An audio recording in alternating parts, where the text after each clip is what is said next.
December 14th, latest we've had a football game in New Jersey. And one of the teams with a chance, of course, Willingboro, 9-2, a chance to play in the only 12th game of the season in New Jersey football history. We're going to go down to the field now to my colleague Bob Shryak, who will tell us about the conditions there and also have a chance to talk to Joe Corby about this important football game. Bob? Thank you very much, Mike. If I look cold down on the field at Spartan Stadium, it's because I am. It's about 30 degrees and the temperature falling. I've had a chance to walk around the field today, and the conditions on the playing field are not that great. Between the 35s, very, very muddy, and obviously something that could become a factor in this football game today. It's cold, it's windy, and it's not really conducive to playing a football game. Here we are in the middle of December, and the first time you ever played a game this late, Joe Corby. That's for sure, Bob. That's for sure. We played this late when I was a youngster in Philadelphia, but never involved in this late in the season. But I'm really, along with Larry Moriello and Jim Horner, to fault with this because we sit on the ad hoc football committee for the NJSIAA, and we voted to go to this kind of format. So, if you help set and establish something, you've got to abide by the rules. Joe, it's been a great week in your life, no doubt about that. Touchdown Club Coach of the Year on Wednesday. 2 nights before that, Touchdown Coach of the Year, Brooks Irvine Club. But your season not really complete unless you get this one today. Well, Bob, our big concern is, and I thank you for that, and again, just for the people, the Coach of the Year thing is something that I think is really deserving of all football coaches. It's easy to coach winning programs. I think Coach of the Year ought to go to guys that coach losing programs, because that's where the coaching's done. In light of the week, yeah, it's been a busy week and hectic, but we've been here before, and we've taken things in stride. We've tried to accommodate the press, the media, TV, Cable 5 especially, because you always do such a great job for us and for high school sports in this area. So it's been a great week, and I don't look in terms of one failure being final. We've had a great year. These kids have put together a great 3 years, and our concern is play the best that you can. As far as the field conditions go, they're the same for Willingboro as they are for us. They'll have the win for 2 quarters. We'll have the win for 2 quarters. The best team will win. Joe, you had some difficulty with Overbrook's team speed last week, and you meet a team today in Willingboro which also has great team speed. You're concerned about that, I know. Well, we're concerned, but it's very difficult getting a team ready to play a team you've beaten handily a second time during the season. And that was some week trying to get the kids ready to play that game because, they had beaten Overbrook. We've never played Willingboro. So I expect us to play well today. Joe, good luck. Thanks, Bob. Okay. Mike? Joe Corby showing some nervousness, of course. He'll mask that with his team. He does such an outstanding job of getting young men ready and has done it down through the years. We're going to have a chance now to take a look at the starting lineups, and you're going to see the faces of some football players that are just tremendous. A lot of them appearing on the postseason all-star teams, of course, throughout South Jersey and also in the Philadelphia papers that have picked the best in South Jersey. Today for the Group 3 South Jersey final, then, let's take a look at the starters from Deptford Township. And you see some great ones there. We've had a chance to have them 4 other times here on Channel 5 this season. Of course, one interesting note that you'll pick up yourself as you watch this is that a number of players going both ways for Deptford. And for Willingboro, you're only going to see one young man who is out on the field throughout the entire ball game. And there's some people who feel that that is going to play a little difference by the end of this ball game.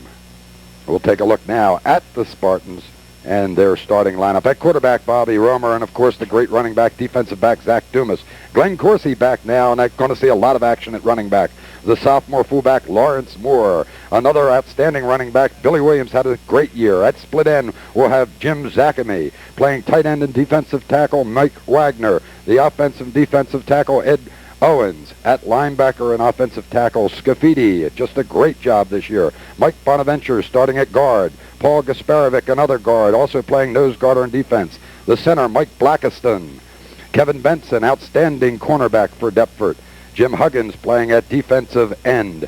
Tony Odom, the safety who's done a great job this season. Eric Brown, the monster back, so important to their defensive keys. And Kenny Banks, the kicker and defensive end. And Joe Corby in his 17th year looking for win number 117. Now, Ryan O'Neill for Willingboro, the quarterback, an outstanding one. Freddie Gunner, they're the best running back with great speed. Al Jackson, another running back.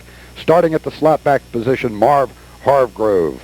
At split end, we'll see John Murphy today with great speed. Playing at tight end, the big one, Kevin Schuster. The offensive and defensive tackle, Matt Masiolik. Ed Day is the other offensive tackle. The guards are Kelly Logan and Gus Catchlin. Starting at center, Tony Gordon. Now we'll look at the defensive lineup for the Chimeras. Forrest Mathis at defensive end, Donnie Dickens at the nose guard. Defensive tackles, Sam Lane. Defensive end, Mark Taylor. Playing at the linebacking positions, we'll see Bob Nary. There'll be three of them. Joe Hudson and Bob Mottolati. At the cornerback positions, Mike Scott getting the starting nod along with Bob Lee. And starting at safety, Sam Beverly. The coach for the Chimeras from Willingboro in his third season, Ty Belfort. They're the starters. They're the ones you're going to hear about all day long. And both teams now have gone to the locker room for their final instructions and get a chance to talk over the importance of this ball game and just what it means to their programs. The Chimeras of Willingboro, the Spartans of Deptford Township. Championship football on Channel 5. We'll be back with the start of today's game after these messages.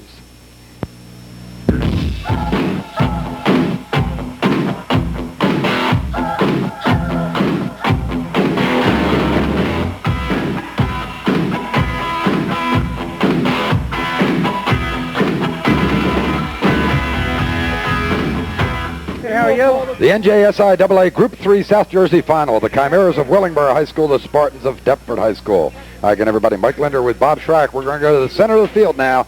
John Lesko, today's referee for the coin toss and the choices.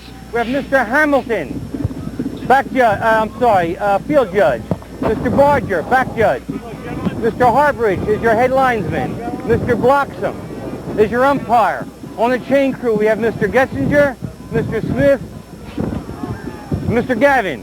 In the press box, we have Mr. Bisbing. He has the clock. He is an official. There's an official clock today. You're going to call the toss, yes, sir? Yes. In the air while I throw it.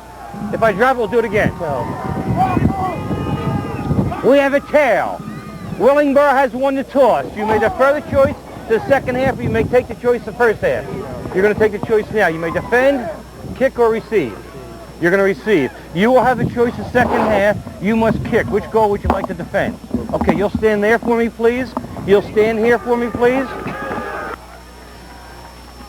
An interesting decision by the Willingboro Chimeras. They won the toss, and a lot of people talking before the game, Bob, felt whoever won the toss would select, with the wind blowing as strongly as it is, to defend the goal with the wind at their back. Instead, they deferred their choice till the second half.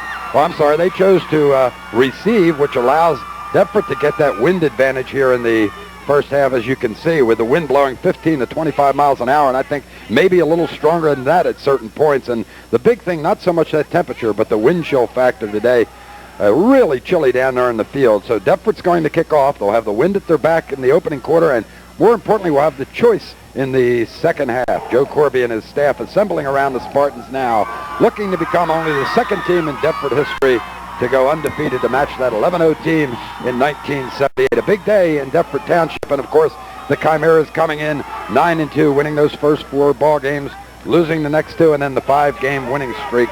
You can see a crowd assembled here today that are wrapped in blankets and trying to huddle together to stay warm. You were down on that field, Bob, and you remarked in the pregame that you expect it to be a factor. No question about that, Mike. The wind chill factor 7, as we saw on the screen. That wind 15 to 25, but I tell you, it feels a lot windier than that, Mike. It is very, very cold, and the weather forecasters have told us that the temperature will be dropping throughout the days. Very sunny now, but there were snow flurries earlier in the day in Gloucester County, downtown Woodbury, about 8 o'clock this morning, and there's a possibility we'll see some more snow this afternoon. All right, number 88, Kenny Banks, to kick off for the Spartans, and going deep for the Chimeras, of course, number 1, Fred Gunter, and alongside of him, the opposite side, left side of your screen, number 82, Mark Collins. A couple of speedsters, and Willingboro wants to get off to a rush here offensively, and they're going to try and do it early against a very stingy defensive team from Deptford Township. Banks, who's shown signs of brilliance with the foot, and on other occasions has not gotten good kicks at all, so he's been inconsistent. He'll look to get it up in the wind today and get a deep one. He's going to drive this one to Collins, and Collins looking for running room up front, and he'll get it out and have them in pretty decent field position. We're going to have one problem for you today, and that's going to be taking our time marking the position on the field, since all the yard markers on the far side, of course, have blown down in the strong wind. Taking a look now at the line comparisons, Bob, a little big football teams here. Now, that is a big Willingboro team. It'll be the biggest that Deptford has faced all season, Mike. 213-pound average on the offensive line. They'll be going up against the Deptford defense. It's pretty big in itself, 201, but Deptford giving away 12 pounds per man. All right, you're going to see a slot T formation. This time they're power to the near side. The quarterback is going to give it to Gunter. Gunter trying the right side, follows the block of his pulling guard. Good job done that time by Kelly Logan, and Gunter's going to have 5 or 6 yards or more. They're going to give him 7 on the opening carry. You'll take a look at the starters now offensively for Willingboro. In the backfield, it's Ryan O'Neill at quarterback. Al Jackson and Fred Gunter are the running backs. Marv Hargrove generally lining up in a slot position. Murphy is the split end, and Kevin Schuster is the tight end. Second down, 3 yards to go. The ball now marked at the Willingboro 36-yard line. A lot of movement here trying to confuse Deptford in the opening go. We saw that out of Washington Township a couple of weeks ago and Overbrook last week, and the Spartans come up strong on the left side this time as Gunter gets the call again, and he'll be denied the first down. Ed Owens out there along with Mike Wagner getting the initial hits. So it'll be third down now and a short 2 yards to go for the first down. Well, we've heard so much about the Deptford offense this season, but what an offense Willingboro has. They scored 320 points in their 11 football games, and they have some great talent in that backfield. Murphy is split to the near side. He's out about 15 yards. The back shift now to the power to the far side. It'll be a pitch. Jackson with his first carry. It looks from here as if he has the first down and more as he crosses the Willingboro 40-yard line. So getting his first carry today, Al Jackson, 5'10", 175-pound senior, who's gone somewhat unnoticed in the offense because of the great speed and agility of Freddie Gunter. He's wearing number 1, Gunter, number 2, Jackson, number 3, O'Neill, number 4, Hargrove. Up front, we've got Tony Gordon going out over the football, Gus Catchlin, Kelly Logan of the guards, Matt Maciolik, and Ed Day of the tackles. We'll shift again here. O'Neill will turn and go straight ahead, and there he goes into the clear. Al Jackson's going to have a touchdown here. Odom can't get to him. It's a long one for Willingboro, and as Overbrook struck quickly against Deptford last week in the semifinal, Willingboro gets on the scoreboard here with 9:39 to go. 59-yard run, Mike. You talked about the bell run. That was a 66-yarder. Remember, that one came 57 seconds into the football game as Overbrook grabbed the early lead last week, and here with this 2 minutes, 21 seconds gone. And we talked to Joe Corby about this in the pregame, the speed of Willingboro. So quickly, Willingboro on top with a 59-yard touchdown run. And for the second straight playoff week, Deptford is going to have to come from behind. Now you see the trick play out to the far side as they toss it, and it will be ruled an incomplete pass, not a lateral. So they will be denied the 2-point. We'll take a look at a lot of teams going to this now where they'll line the, we'll take a look at the touchdown run first. Just a quick hitter. Big hole, great blocking, Mike, and the speed here does the job. Jackson, who has 14 touchdowns in the season, a senior, all senior backfield, just outrun the secondary. Odom with no chance at all to catch him from the deep safety spot. So quickly, Willingboro on the strength of a 59-yard touchdown run by Al Jackson, his 14th of the season, with a 6-0 lead. We'll be right back. 9:39 remaining to play here in the first period. 6-0. The Chimeras leading the Spartans, shocking them here in the opening go, and getting now ready. Schuster to kick off for Willingboro. Standing deep will be Corsi and Dumas. Glenn Corsi getting a chance to run back the kickoff. Remember, the injured player just saw action starting a couple of weeks ago. Dumas will have it. Dumas still running, showing the great power, and he's got the ball out in good position close to the 30-yard line for the Spartans. How about that, Mike? Di Belford, the coach at Willingboro, showing us some of the wrinkles that Larry Mariello showed us for Overbrook last week. Mariello pulling out all the stops in that game, knowing he was a heavy underdog, and with 3 long touchdown passes to keep Overbrook in the game. Look at that defensive line for Willingboro across the front, 234. We'll talk about the individual players later. Deptford giving away 32 pounds per man when they have the football. Bobby Rummer, number 5 at quarterback. He's got the wishbone. Moore, Dumas, and Williams behind him. They'll turn. They'll go to the sophomore who fumbles the football. Moore loses the football, and the Chimeras indicating they have it. We'll look for the official call, and that's it. So here's the first big break. Willingboro, after striking quickly with the touchdown, now at 9:20. 39 seconds later, they have the football again, and they're in good shape in Deptford territory, and they do not turn the ball over much at Deptford Township. No, great ball control team. So the first big break of the game to Willingboro, if they can take this one in and score for an early 2-touchdown lead, they put a lot of pressure on the host Spartans. The ball is at the Spartan 33-yard line. O'Neill will pitch it to Jackson, the touchdown scorer, and he's going to be cut down by Billy Williams as he reaches the sideline and gets a gain of about 5 yards on that play. It'll be 2nd and 5. So there's the great speed. Not much doing on the outside, Bob, and they still pick up the 5 yards. One of the problems we're going to have today, Mike, because of the wind, the sideline markers keep blowing down the ball now at about the 30-yard line, but we're going to be guessing at these. They have been blowing down throughout the pregame and into the early part of the football game. This time we have a movement to a slot formation to the near side. Schuster comes back in as a tight end on the right side.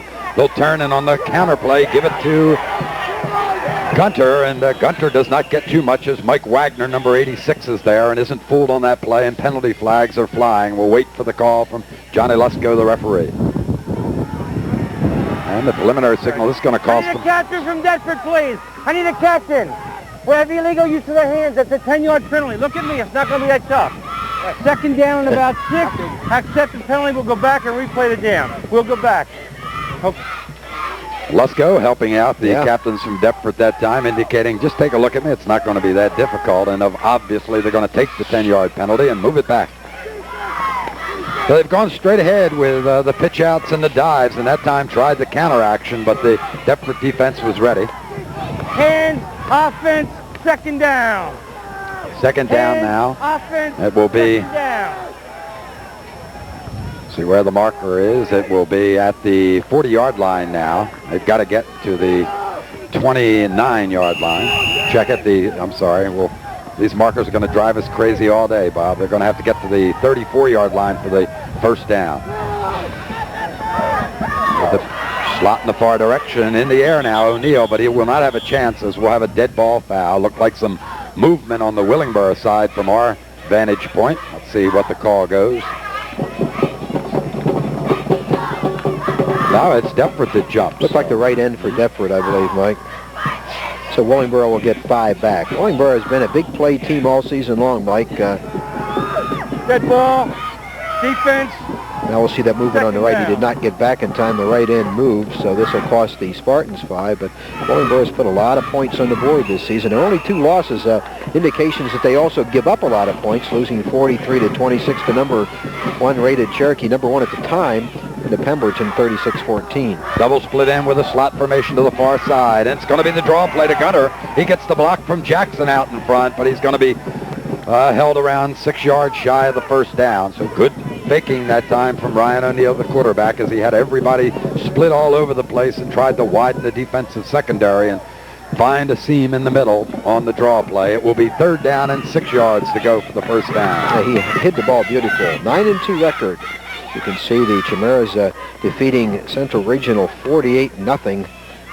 Kennedy 9-0. Ocean City 25-18. That got them into the finals. Of course, excellent Ocean City team, the defending champion in this group. Schuster now is the split man. Now they move on the opposite side. Moving out is Collins, and now with motion, they're going to keep it on the option play on the right side, and looking for the 1st down will be quarterback Ryan O'Neill.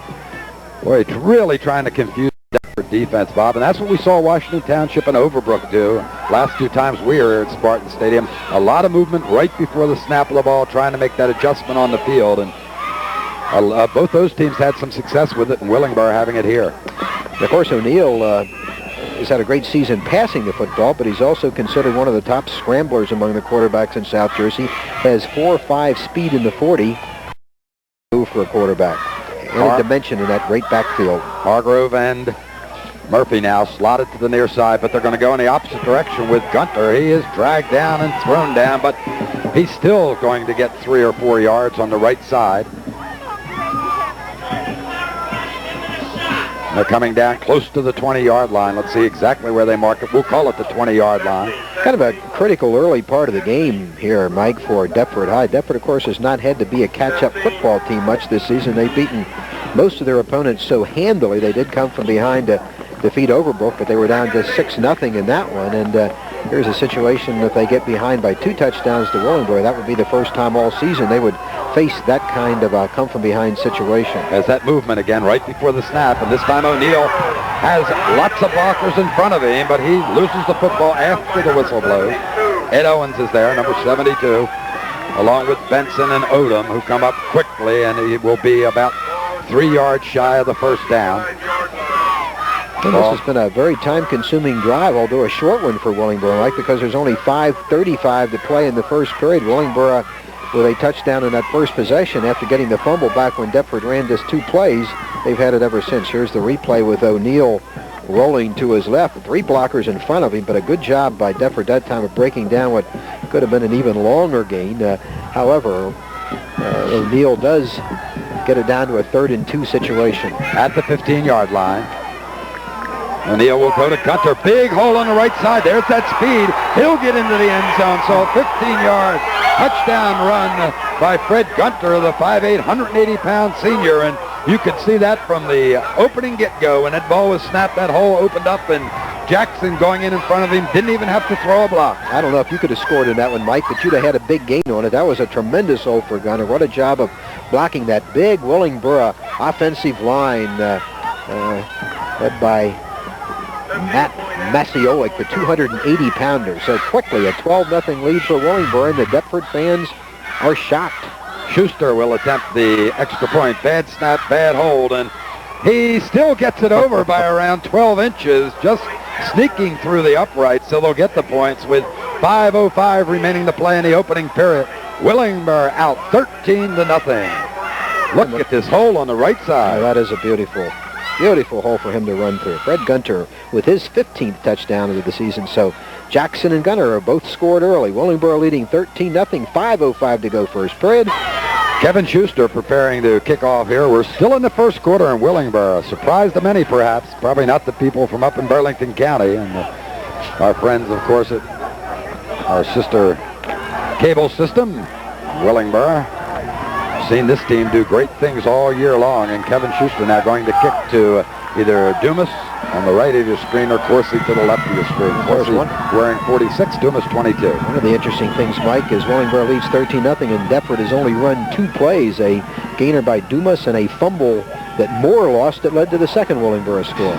Schuster, look at that wind, hold the football up, and it's going to be Scafidi, number 59, the linebacker, an offensive tackle who gets the football, and he battles forward trying to get the ball to the 40. It's going to be marked about the 37-yard line of the Spartans, and now they're going to try and get one of these scores back quickly. Well, long way to go in this one, Mike. Still 4:57 in the very first period, and Deptford, the kind of football team that has proven he can move the ball against anybody, and that's what they want to do right now. They want to take their time and establish their offense, their great running game, move down and perhaps get one of them back and get right back in the football game. They'll stay with the wishbone. They'll have Zakame, Jim Zakame, the only man split. He's the split receiver on the near side. They'll turn, and they're going to pitch to Williams, and he loses the football, but it appears that he got it back. But how about this? 2 running plays and 2 fumbles, 1 lost, 1 regained. And maybe the chilly weather getting to the hands of those ball carriers out there today hasn't affected Willingboro. Well, again, I was down in the field, Mike, and the cold weather certainly should have an impact before the day is over, and you have to wonder whether the condition of the field has had any factor yet. Let's see if it appears that Williams slips any on this play. He just lost the handle on the handoff from Romer, so Deptford having trouble handling the ball in the early going. Romer fumbles, and it looks like a struggle for it there, but from here it appeared Willingboro got it. They said so, but no indication from the officials, and it will remain Spartan football. That was easy to stand up here and suggest that that a team looks a little shaky, Mike, but certainly that appears to be the case with Deptford. Missed handoffs on consecutive plays by one of the fine backfields in South Jersey. They're down 13-0. They're struggling, and they need a big play right here. Third down, 14 yards to go for the first down. Romer, who's gone to the air in the last few ball games, will not do it here as he gives to Moore. Moore struggles across right tackle. And he is dragged down. Good job done there defensively by number 51, Bob Nary, from the linebacking position. It'll be 4th and 11, and Bobby Romer is going to be forced to stand and punt the football, and he's going to look deep to Gunter along with number 82, Mark Collins. So number 1, Fred Gunter, and number 82, Mark Collins, will await the punt from Romer, who with the wind should get a good one here. He gets a low driving kick. Will look for a bounce, but Gunter knocks it up in the air. Better get on it, and does. Makes a smart play here finally as he covers the football at about the 25-yard line of Willingboro. Willingboro's made one big defensive play leading to their second touchdown. That's what Deptford needs at this point. Deptford has not have anything significant go right so far in the football game with 3:01 to play in the first period. All Willingboro so far. The long touchdown run by Jackson of 59 yards, and then another run for a touchdown by Gunter. Those two young men having quite a combined season, 29 touchdowns by those two fine athletes, and Willingboro with the ball back again. Backs are open behind O'Neill. He'll sprint to the right side and look like he's going to tuck the football and just hold on, and gets a couple of fine blocks, but Tony Odom, smelling that one, comes up from the safety position to make the tackle. Nothing fancy here from Willingboro so far today. A lot of movement, a lot of changing the offensive sets, but going straight ahead with their football. And there'll be a gain of 5 on that one. It'll be 2nd and 5. What a great way to play football, 2nd and 5 or less, and Willingboro has been in that condition of nearly every play. Deptford really has been tested defensively the last 2 weeks after having a tremendous season, averaging, giving up less than a touchdown a game until Overbrook last week. Now we'll go with Jackson, who goes straight ahead and gets a couple before Billy Williams comes from the linebacking position, along with the tight end Mike Wagner playing out there at a defensive tackle position for Deptford. Big play for the Deptford defense right here. 3rd down and 4 situation. They want to hold. They want to force the punt. They want to regain some of the confidence that they've had as a predominantly senior lineup all season long. Big play for the Spartans. O'Neill will keep Jackson and Gunter behind him in a split position. Hargrove now to wingback position. They're going to toss and go in his direction as Gunter's blocked for Jackson, but Benson comes up. Is there going to be a penalty flag thrown late? Let's see what the indication is. It's going to be an illegal block against Willingboro. So decision time here. I would think they would turn it down, although, Bob, with, what is that, 1:21 remaining on the scoreboard and the right here wind blowing, they may move them back and hope they gain yardage on the exchange of punts. 3rd down. He picked up just about no yardage. 4th and about 3, or we'll go back 15 and here's a 3rd down replay, again. Mike. I'd move him back. How about you? 15. Look at the job by Benson here defeating the block, getting through to make this tackle. Great open field tackle. We'll go the full distance, right? They're going to take the penalty, Yeah, and it good probably move. is a smart play because it'll create a 3rd down and long situation for the Chimeras. And if Deptford can do another good job defensively here, Willingboro will be forced to punt from deeper in its own territory. Only 1:21 left in the first period that has been dominated by Willingboro, 13-0. Ball now at the Chimera 17-yard line. Yeah, if they can punt here, Mike, that wind really beginning to blow. And the Willingboro punter is going to have a great deal of difficulty getting the ball to midfield. Well, they've got one play before that situation obtains. They'll try and pick up 1st down yardage, or at least get it upfield considerably. Now they go to the I formation with Gunter at the tailback. They'll go on that draw again, and he finds a big hole. But here's the fumble. Let's see who picks it up here. The Spartans do get the break. They won't have to worry about the punt here as Deptford covers the football following Fred Gunter's fumble. They find themselves in good field position now with 53 seconds remaining to play, and you wonder whether or not Joe Corby will say, let's take advantage of the fumble in the field position and maybe throw. This is another well-disguised draw play that was getting some pretty good yardage. Not 1st down yardage, but at least got them a bit out of the hole. But the tackle here, the ball pops loose. This was not hanging on as carefully as he should, and at the bottom of the pile, Mike Wagner made that fumble recovery. Now Deptford with a great opportunity. Romer on the pitch to Dumas, has blocking out in front of him, and will turn the corner, trying to get behind a block thrown by Moore, the fullback, and he'll stop the clock with 33 seconds remaining to play in the first period. Have the ball down. Let's see where it is now. The 20-yard line, 5, 10, 15. At the 20-yard line, we keep counting because of those yard markers that have been blown down on the far side. Now, one of the pluses of the turnaround here, the fumble recovery, was that the Deptford crowd is into the game now for the first time. With the wishbone behind Romer. It will be Moore, the sophomore. Nothing doing there as here he slides away, and there's great second effort. Borg ready to call the end of that play as Don Dickens, big number 74, had Moore wrapped up, looked like the play was over, but he struggles ahead and stops the clock now as he gets out of bounds with 24 seconds of the advantage of the wind in this period for Deptford. Now here's a play, Mike, that looks like it stopped. A straight handoff to Moore, and you can see that enormous middle of the Willingboro defense stood right up by number 74, as Mike called, but can't hang on to him. I'm not so sure that one couldn't have been blown dead, Mike, but Moore came out of it, made a nice gainer. Third down now and about a yard to go. Romer wants to throw the football coming across the middle for Dumas, and he cannot hold on. And taking advantage of what they may have considered a free play there, 3rd and 1, and with the clock winding down with the wind at their back, they chose to throw the football. Now it'll be 4th, and they'll try and pick up that 1 yard for the first down. How big is that Willingboro defense we've been talking about? Well, the ends, Mike, are a mere 190 and 200.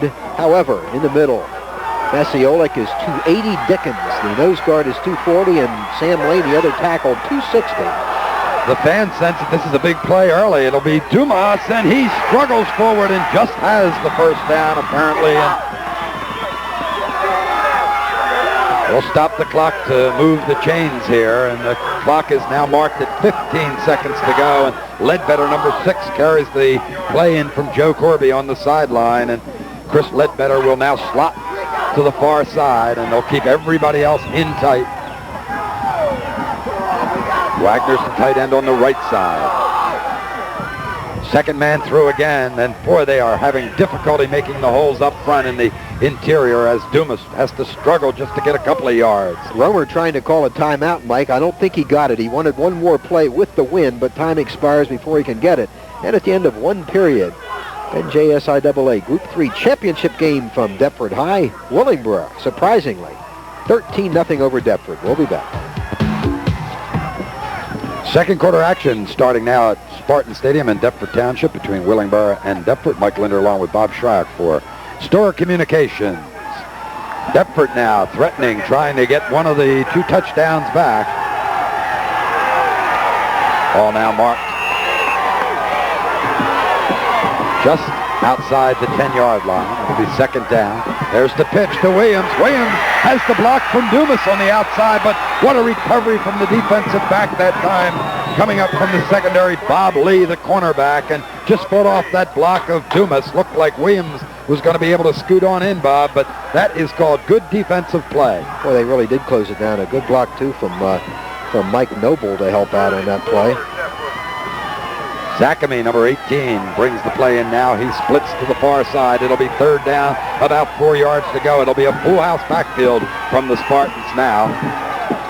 Romer turns, and nothing doing here as they go to Moore, the fullback.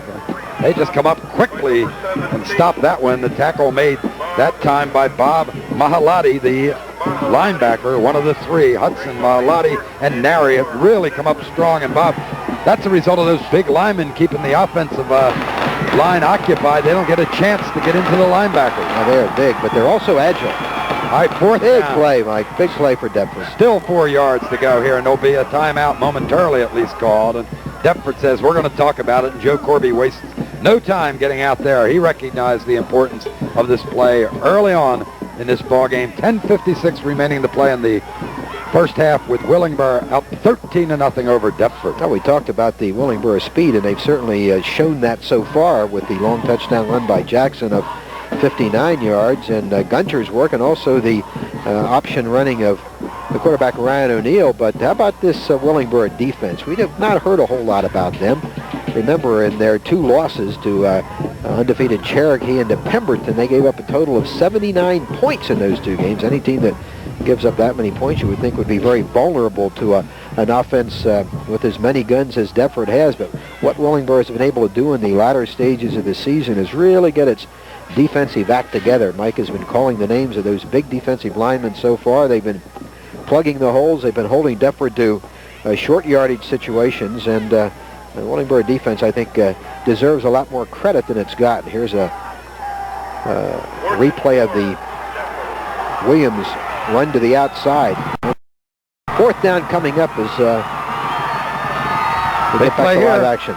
Romer on the pitch to Dumas. He wants the first down at least.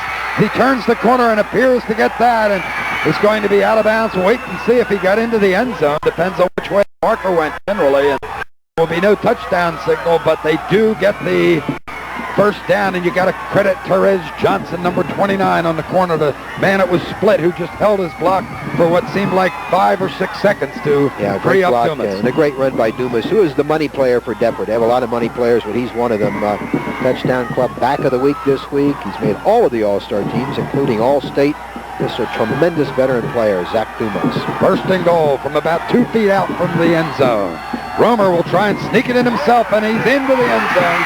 So with 10:45 remaining to play, Bobby Romer wastes no time and gets the touchdown here. Draws them to within 7, 13-6, and let's see what decision Corby makes on the sideline, whether to go with Kenny Banks' foot or to attempt to. Well, the problem, of course, is kicking into that strong wind. We saw that on the one Willingboro extra point so far, Mike. That might be part of Corby's decision, and I think they're going to go for 2 points.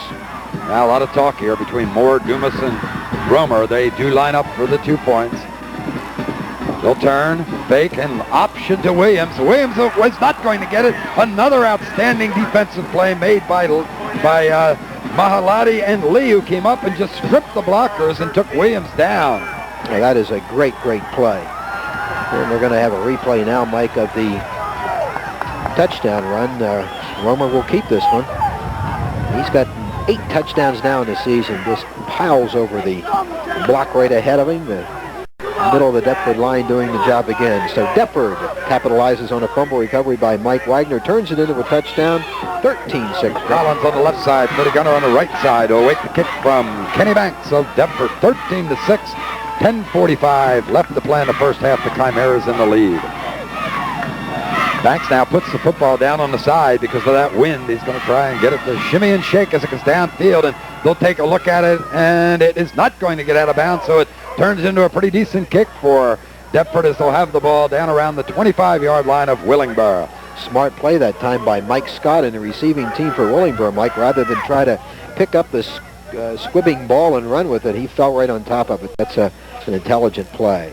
So we've had a couple of turnovers each way, and in both situations, the team that recovered the fumble turned it into a touchdown. Deptford right back in the football game, but now again the Deptford defense has got to reestablish itself as one of the premier defenses in the area against a real tough Willingboro offense. O'Neill now has the I formation behind him. He'll turn and give it to Gunter, follows Jackson's block, and he's wrapped up by 3 or 4 of the Spartans, with Eric Brown, number 25, the monster back, and Rob Scafidi and Billy Williams all piling in there. But once again, not till Gunter gets close to 5 yards. They'll give him 4. It'll be second down and 6 yards to go for the Chimeras. Very veteran teams, both Deptford and Willingboro, Mike. Deptford starting 3 underclassmen on offense and only 1 on defense. Willingboro starting 2 underclassmen on offense and 4 on defense. So they're both senior-dominated teams. From the Willingboro 30-yard line, O'Neill, the left-hander, gets the ball up in the air and looks for his slot back out there, Marv Hargrove, who is unable to get the football. Covered well there by Benson and Brown, who showed up in the late stages of that play. Benson, one of the unsung players in this Deptford team, Mike. He's already made a couple of big plays in this football game, and he read that pass by O'Neill, which was telegraphed to some degree beautifully. He was in a position to intercept the ball, just could not quite get there in time. O'Neill with the good size for the quarterback, 6'3", 185 pounds. He's the senior leader out there on the field for Willingboro. Again, now third down, 6 yards to go. They'll go again from the I slot formation, slot to the near side. Gunter's going to throw the ball up in the air. It is going to be caught Outstanding play made here, and only a saving tackle by Dumas keeps Hargrove from breaking clear and going in for a third Willingboro score. That ball looked like it was up for grabs. That was there. a dangerous pass, but a great play made by Hargrove, who almost broke it. Only the great defensive work of Dumas saving another touchdown, but this is a kind of ball that can be easily intercepted. Timed beautifully. Hargrove making a great catch, and Dumas preventing what could have been another long touchdown run by Willingboro. Willingboro's speed has got to be scaring Deptford to death at this point. Collins split to the near side. In the wing on the other side with Hargrove, but it's going to be O'Neill. Keeps it again. Gets his two running backs out in front to serve as blockers for him, and he'll pick up nearly 5 yards again on the first down play. That has been the key offensively for Willingboro here in the first half, the ability to get that good yardage on first down, and it just changes what the defense has to prepare for when it's only 2nd and 5 instead of 2nd and 8, 2nd and 9. Totally different game plan, obviously, by Willingboro than Overbrook had against Deptford last week, and that Overbrook threw the football 2 out of 3 plays. And Willingboro keeping it on the grounds, but in both cases, the great overall team speed offensively obviously has been giving Deptford a lot of trouble. Deptford had trouble with Overbrook on the pass routes last week. Willingboro on the ground this week. It's the draw play again. There's the explosive speed of Fred Gunter as he approaches the first down as Wagner makes the tackle, number 86 for Deptford, but he'll be about 2 yards shy of it. It'll be 3rd down and 2. The ball now at the Spartan 38-yard line. A little bit long for free play territory here with 3rd and 2. Willingboro may elect to just keep the ball on the ground. But again, pressure on the Deptford defense. Willingboro has controlled the football. They've controlled the clock here in the first half, and they'd like to keep this drive alive. Backs now split behind O'Neill. It will be Gunter. He eludes the man in the backfield. He's wrapped up but struggles forward looking for the first down. Odom finally has to come from the secondary to wrap him up and stop him after Ed Owens hit him with the initial hit. It will be a first down for the Chimeras. They have the ball at the 36-yard line of the Spartan. Great penetration by the nose guard, Paul Gasparovic, that time. Had a good shot at the ball carrier in the offensive backfield. Could have been a loss, but could not make the tackle, and as a result, Willingboro gets the first down. But Gasparovic, one of those great veteran players for Deptford, who's had a fine senior season. Great matchup out there. They're going behind Masiolik most of the time on the right side, but this will be O'Neill. He will not get it off, and quickly closing was Jim Huggins from the defensive end position, but here's a flag, and that looks like maybe roughing or face mask usually at that point. Let's see what they call. John Lusko, the referee, with the call. Yeah, that's going to hurt the Spartans. Well, that's a shame. Huggins with a great play, but that play is going to be wiped out by the penalty, and the Deptford fans and Coach Corby and his staff very unhappy at that call. Well, I'm sure they're unhappy at whatever player committed the foul. Long discussion here. I don't know what the discussion would even be about. Let's see. We'll get it straightened out in a minute, and you'll hear it. We'll take a look at the replay. Look at Huggins. Huggins from the right of the screen, just it blows past everybody, nobody even blocking him, and O'Neill sees him coming, goes down. That's a fine play by Huggins, but it's going to be all for naught as the penalty on the personal foul will give Willingboro a 15-yard break. Actually, almost a 25-yard turnaround after the sack by Huggins. So now it will bring up a 2nd and 3 yards to go. The ball now at the 28-yard line of the Spartans. Murphy splits wide to the left side. Hargrove in a wing to the near side. They'll turn, double fake. Again, pressure. He gets away from that. O'Neill throws the left-handed pass, finds Schuster, and the ball was wobbling, and Kevin Schuster is unable to hold on. Boy, was he wide open that time. The pressure was in the backfield from Gasparovic, number 69, but he was unable to hold on to O'Neill, who showed excellent movement there to get the pass off. Yeah, a couple of misses. Gasparovic, who's missed a couple of tackles here in a row, but somebody better block him soon because he is really breaking through, and Schuster simply was running with the football before he caught it. That was a perfect throw by O'Neill. Should have been a big gainer down inside the 10. Look here at, again, Deptford beginning to penetrate this tough offensive line of Willingboro. Gasparovic with a shot at him, couldn't get him, and the left-handed toss of O'Neill dropped by Schuster. Wide open. Oh, yep. My goodness. 3rd down, the pitch to Jackson. Jackson with a great block from Gunter. It's going to be close to first down as a penalty flag is thrown, usually in holding territory, illegal use of the hands or something of that nature. And the indication from Kenny Banks is that one's against the Chimeras of Willingboro. We'll wait for the indication. Illegal chop block again, and that'll be a 15-yard penalty. Lusko will talk it over with the captains from Deptford Township, Billy Williams, to make the decision. And that's a break for Deptford because that was first down yardage for Willingboro in that run.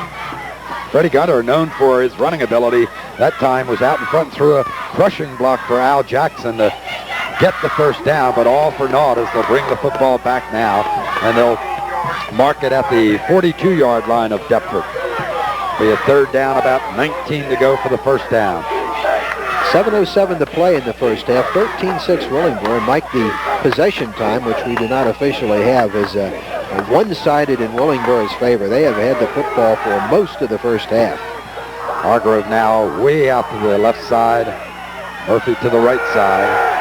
They're going to bring it across the middle. Picked off. Tony Odom, the safety for Deptford, has running room down the sideline. Odom, who has good speed, will be into Willingboro territory. He'll have the ball at the Chimera 35, and he played that one just the way the free safety's supposed to do it.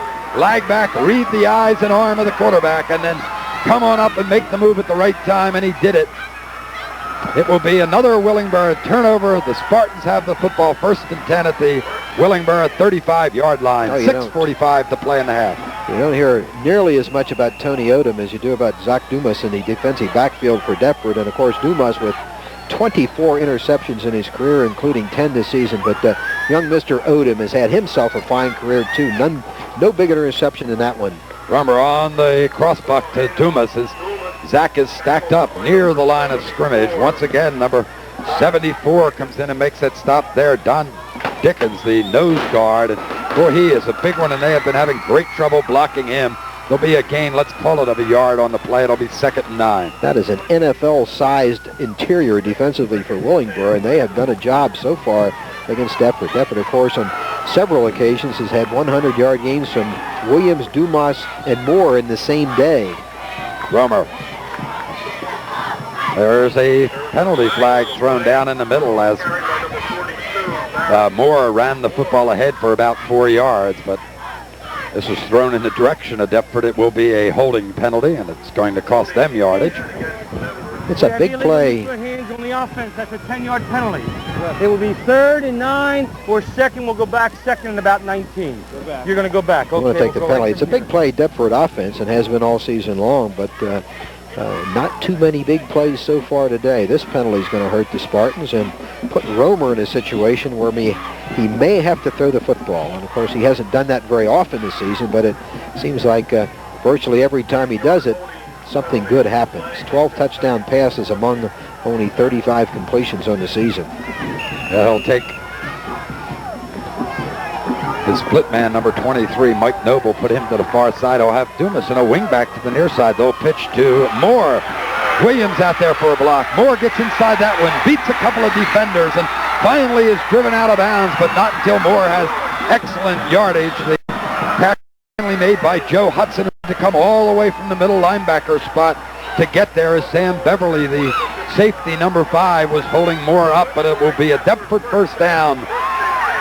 Well, one of those, Moore pretty much did it on his own, and I think we're going to see this in replay. A couple of Chimeras had shots at him as he gets to the outside. There's a good effort by Williams. Good block there, turning the defender to the outside, but then Moore does it on his own. Just a great individual effort by the only sophomore starter in the game.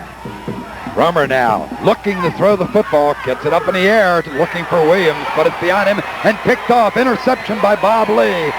And now the Chimeras will get the ball back on a Deptford turnover. A bullet throw by Romer, but right into the hands of Bob Lee. Well, Mike, we had a lot of turnovers in the Overbrook game last week, 9 of them in fact, and so far in this one, 4 turnovers. Each team has lost a fumble. Each team has had a pass intercepted, so not a real pretty game from that standpoint, but an entertaining game for the fans nonetheless. So Deptford's chance of going into tie or go ahead is momentarily thwarted by Willingboro, and the Chimeras take over football on their own 23-yard line. 5:30 to play first half. Split backs in the backfield behind O'Neal. He'll come in, and once again, he's just going to tuck the football and look to get that first 5 yards on first down, and he'll be close to it. He'll get the ball out to the 30-yard line. Nothing fancy at all. In fact, he just takes it, and it's the old student body right with the quarterback running the football instead of the tailback. There'll be a gain of 6. It'll be 2nd and 4 from the 30-yard line. Of course, we'll play, Mike, today until somebody wins this football game. We'll talk a little bit later about the overtime situation instituted by the NJSIAA for playoff games, but there would be a 10-minute sudden death period after a tie in regulation, and if they don't decide it then, there's another formula they use to do it. They'll go to 3-minute periods at that point. There's Jackson. There's a good hit. Ed Owens shows his strength there. Tow Truck Owens, number 72, comes up with the hit. And he's a big one himself, playing both ways out there. Ed goes 6'2", 225, one of the men up front that match up with the size of Willingboro. He's had a great career, has Ed Owens, one of 6 two-way players for the Spartans. Look at this hit. Deptford beginning to assert itself defensively now, and Owens just blows through. Just a fine, fine defensive play by Ed Owens. Loss of a yard, 3rd down and 5. O'Neal wants to throw it. There is a penalty flag down. He crosses again looking for Schuster. He can't get him, and Odom comes close to his 2nd interception as he goes to the turf. Have to have a feeling there may have been a motion penalty, somebody leaving the line a little early as that flag was thrown very quickly. Motion on the offense right here. I need a captain, please. I need a captain. That this? Was incomplete. That was make it 3rd and 10, yeah, Bob, or make it 4th and... Decline the penalty. Motion on the offense. No. 4th down. Mike, you notice so far that when quarterback O'Neal has thrown the football, they are throwing away from Zach Dumas. Dumas, of course, with those incredible interception totals, 10 this year, 19 the last 2 years, and 24 for his career. And that young man must think it's 80 degrees out there. Coach Spignola, been here 12 years with Joe Corby, a great inspirational leader on this football team, and I am amazed at some of these coaches who can wear shorts at this time of year. Boris Mathis to punt for Willingboro. Glenn Coursey going to be driven way back and takes it over his shoulder, loses the football, and finally covers it. Deptford will have the football, however, as Coursey does recover it, and with 4:33 remaining to play in the first half, and Willingboro leading 13-6. While we were away for those messages, Deptford hurried out of the huddle, and Billy Williams picked up a yard on a sweep to the near side. It'll be 2nd down and 9 now with 3:56 showing on the clock, and it is running. 55-yard punt by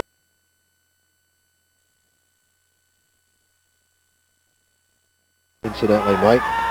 It's a good one. They took advantage of that wind, and now they go straight ahead again. And I'm telling you, they're going strength against strength today, and they're trying to win that battle up front and wear the Willingboro defensive line down. But that line has been very strong, and what Deptford has done successfully so far, when they've been successful at all, has really been run to the outside. There'll be a gain again. Let's call it a 2-yard game. We'll call it 3rd down, 7 yards to go now. What a great job the defensive line is doing. Mathis, Massiola, Dickens, Lane, and Taylor across the front. Ball at the 23-yard line. Romer wants to throw now. He's going to tuck the football away and run. He'll try and get first down yardage and has that. So Romer, with a good recovery there, gets the first down for Spartans, keeps the drive alive. They'll move the ball out now to just beyond the 30-yard line. Of course, that's what makes Romer so very dangerous. We saw that against Overbrook last week. They're going to bring the chains in to measure this one. Romer on 4 or 5 occasions eluded Overbrook would-be tacklers, made first down yardage, and kept drives alive for Deptford. And that's one of the ingredients that quarterback Romer has that sets him apart. This is a first down carry by Romer that keeps the Deptford drive alive. 3:10 to go in the first half. Willingboro struck early. A couple of touchdowns in the first couple of minutes. Long run by Jackson. Fumble recovery turned into one, 13-6, but Deptford bounced back. They scored a touchdown. It's now 13-6. Ball is at the 30-yard line.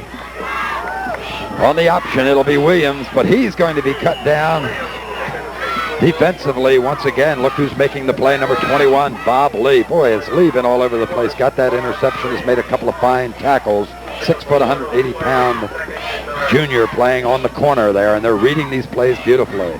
Be a gain of a yard. It'll be 2nd down and 9. They'll move the ball to the 31-yard line in Deptford territory. Deptford has to start thinking of the clock right now. They have not been eating up much yardage on the ground, which normally is their game. They may have to think about putting the football in the air again. Last time Romer 3 was intercepted, of course, but the time expiring in the first half. Romer turns, has pressure, has time. Ball's batted up in the air, and that's right. I believe he can catch that football once it's batted up. It's Williams in any event, so he is an eligible receiver. Billy Williams gets the ball, and all it does is really lose a yard on that play. It'll be 3rd down and 10. Good pressure that time on Romer, and he stepped inside it and rifled the ball into the midst of those monsters up front who had their arms up high, and it was batted up. Forrest Mathis from right defensive end, Mike, making that play. He's a mere 190-pounder. One of the little guys across the line for the Chimeras. Romer keeps his backs in the block, lost the ball high, looking downfield. It'll go out of bounds harmlessly for Willingboro as he was looking for Wagner, the tight end, number 86, and the ball's incomplete, and Bobby Romer will have to step back to punt. Yeah, and he's going to have to punt into that extremely stiff wind, Mike. Joe Corby looking concerned, and well he might, as Willingboro has been more than a formidable opponent here in the first half. So Willingboro may get very good field position again with Romer kicking into the very stiff wind. Might try to keep this one low. Mark Collins and Gunter stand deep. Romer gets the ball up. He's one of the best punters around. He's not going to get great distance here. Does get a fortunate bounce of a couple of yards, but the ball will fall dead. In Deptford territory, Mike. What, 48, 49-yard line. So Willingboro with plenty of time, 2:02, the ball in Deptford territory. They're going to spot it at the 48, and Willingboro with a chance to perhaps go into the locker room with a 2-touchdown lead if they can do something here. So again, the Deptford defense, which has been on the field a lot in the first half, is under the gun. It's Banks, Owens, Kasparovic, Wagner, and Huggins, the 5 up front. Williams, Scafidi, and Brown, the linebackers. Dumas and Benson, the halfbacks, and Odom, the safety. The defensive unit has to deny Willingboro here. Do not want to go down by another score before halftime. O'Neill will give it to his tailback, Gunter. Boy, does he explode at that line of scrimmage, and they get the 5 yards they want on first down. Again, it'll be 2nd. In fact, he's going to have 6. It'll be 2nd and 4. The ball now at the 43-yard line of the Spartans. Ryan O'Neill, Al Jackson, Fred Gunter, Marv Hargrove in the backfield have done a splendid job for Willingboro so far today. And the blocking up front of Day, Catchland, Gordon, Logan, and Masiolik, the middle 5 has been outstanding. O'Neill gets it up high and looking for Collins, who went down in a heap along with Billy Williams Scafidi from Deptford Township, and the ball is ruled simply an incomplete pass as they got tangled there. It'll be 3rd down and 4. 1:11 to play in the first half, and another likely passing down coming up for Ryan O'Neill. So Willingboro would love to keep possession of the football, or looking for that 2-touchdown halftime lead. Very cold and getting colder at Deptford High. We have the protection of the press box, but the wind blowing in here too, and it's cold. Hargrove and Murphy are slotted to the far side, and that's the direction that O'Neill wants to go. Looks downfield now, comes across as he looked for John Murphy, his split end, and once again it'll be Banks and Scafidi who are there defending, and the ball is incomplete. Now 4th down for Willingboro, and decision time for Ty Belford on the far side. Do we keep the football with 1:05 here, or kick it deep and have Deptford out of harm's way down in their own territory? Yeah, Willingboro's going to talk it over. Decision time too for Deptford, Mike. Do they go for the block, risk roughing the kicker and allowing Willingboro to keep the football? Situation here with the punt is that Willingboro could punt Deptford into a very precarious situation, deep punting with the wind. So there are some decisions to be made at this juncture in the game. 65 seconds to play in a first half that has been very interesting, error-plagued, but interesting nonetheless. And Willingboro, which I don't think was anybody to win this football game, has dominated it in terms not only the score, but in terms of possession. And their size across the front, I believe, so far has had a bearing on this football game.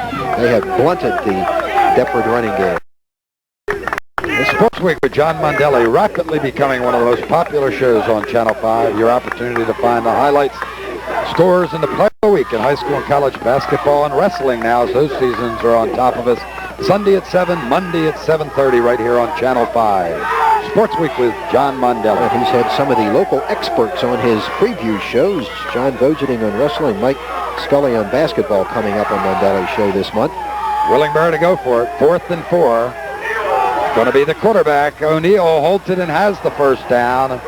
Got more yardage there, maybe 3 or 4 extra yards as it gets close to the Spartan 35-yard line. They'll mark it at the 36, and they'll stop the clock to move the chains with under a minute, 58 seconds showing on the scoreboard. And there's the veteran money player, number 3, said, let me take the football. I'll get that 4 yards. Had some fine blocking. And Willingboro now with time, 58 seconds to go, and reasonably deep in Deptford territory. We may see O'Neill throw the ball in the end zone a couple of times.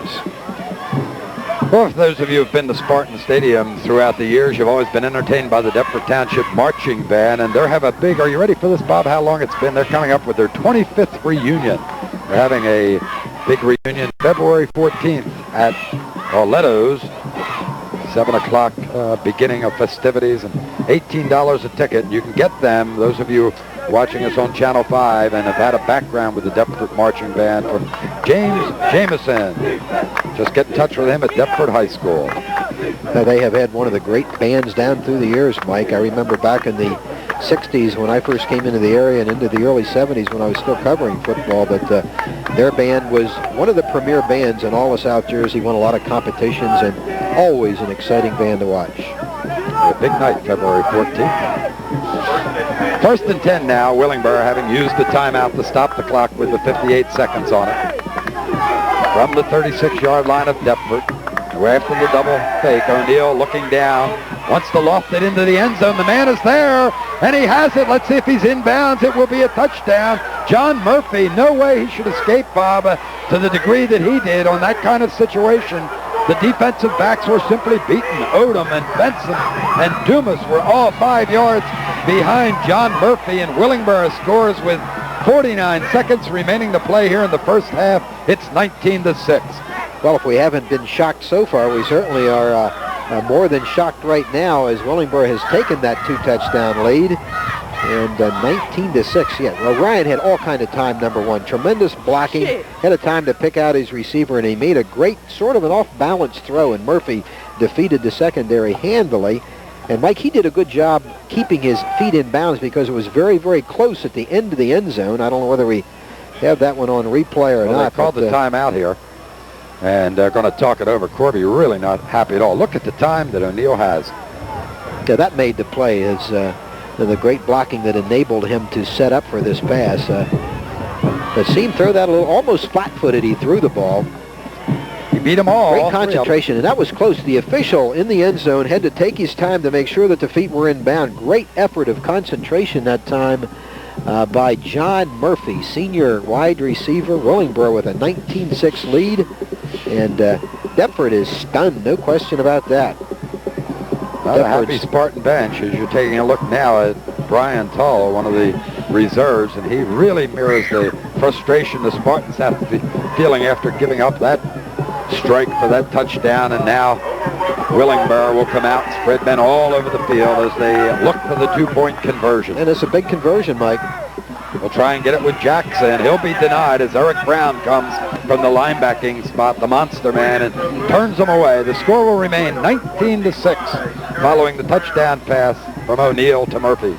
Deptford, of course, has shown, Mike, in the last 2 weeks we've watched them in the playoffs, a vulnerability to the big play. That's what kept Overbrook in the game. All 3 of their touchdowns on Worthington pass plays that were big plays for the Rams. That enabled them to stay close, and that's been the case today. That big pass play, of course, that we just watched, the first touchdown for Willingboro today, a 59-yard burst by Jackson. Al Jackson, a fine running back. So Deptford, although its defensive play all season long has been the hallmark, one of the hallmarks of the team, very vulnerable in the last 2 weeks to the big play. And Willingboro right now in the driver's seat. They have the lead. They have had an overwhelming edge in possession time, and that's been a factor. You keep the ball away from the Deptford offense, you're going to be in pretty good shape. To the left of the screen, Zach Dumas, also along with him, number 86, Mike Wagner. And I don't know, 49 seconds to go in a half. Mike, what do you do now? Just sit on the football and not risk giving Willingboro another cheap one late? Well, if you had the wind when you got it, you might throw the ball, but the wind is really blowing still very, very stiffly into their face. And I think they'd be well served to go in hurting right now by 19-6. Kevin Schuster prepares to kick the football for Willingboro. Schuster gets it up in the wind, and it'll be taken by Dumas. Dumas from the 20-yard line now cuts to the outside and turns the corner. And Dumas will struggle to get to the 35-yard line of Deptford, where they'll have the football with 40 seconds remaining to play in the first half. You know, Mike, you remember to the Overbrook game. Remember, Overbrook scored in the first minute. They scored in the last minute of the first half, and that's exactly what Willingboro has done today. Well, they scored 2 minutes into the game today, but they've scored here in the final minute of the first half. You wonder whether there's a possibility it could be a bit of a concentration problem for Deptford in the late stages of the half. It's happened to them twice in 2 weeks. That's what I indicated. No way you should have a long pass completed for a touchdown with that time showing on the clock. Well, Romer wants to throw the football. It'll be incomplete as he looks for Billy Williams in the flat.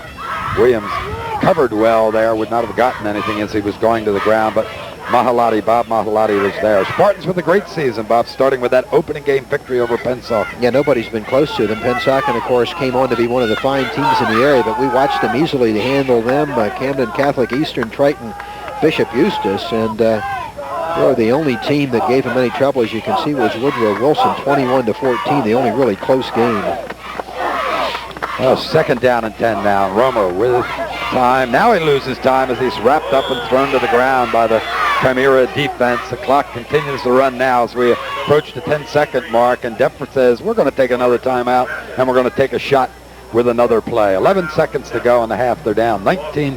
It's going to be a locker room full of adjustments for Joe Corby, but if there's anybody around that can make them, it's Corby and his staff. Oh, yeah, what a great career Joe has had, and it would be very ironic, Mike, if Deptford did not come back and win this football game after the week Joe has had personally. We talked about that in the opening of the show. Not too many coaches in South Jersey football history have won both the Brooks Irvine and Touchdown Club Coach of the Year awards in the same year. Joe did it within 48 hours this week.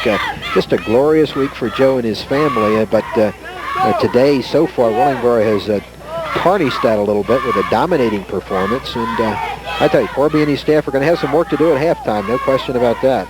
He's been around a long time in coaching circles. Of course, 24 years of total high school coaching experience, and not as a head coach, of course. Now his 17th season, whereas Ty Belford only in his 3rd year at Willingboro. What an outstanding job that young coach has done. 3rd down now, 15 yards to go for the first down. And Romer looks across. He's got his man Wagner, is unable to hold on as he is really hit and racked and thrown to the ground by Joe Hudson, number 55. But it'll now be 4th down with 6 seconds remaining to play in the first half and 15 yards to go for the first down. Let's see if I can't imagine even putting the ball up on the punt here, can you? No, definitely a catchable ball, incidentally, that time by Wagner. Good throw by Romer, but Deptford has had a lot of problems hanging on to the football here in the first half. It has not been a vintage first half for the Spartans. They're going to have to just try to regroup at halftime and bounce back, and they have to be very careful here. They'll keep the football on the ground to run out the clock. They don't want to risk having a punt blocked and giving up a cheap touchdown in the final play of the half, so let us keep it on the ground. They'll have Dumas take it, and he's going to get some pretty good running room on the left side, but that's going to do it for the half. It's been a big one for the Chimeras of Willingboro. They go to the locker room leading Deptford by a score of 19-6. More coming up after these messages.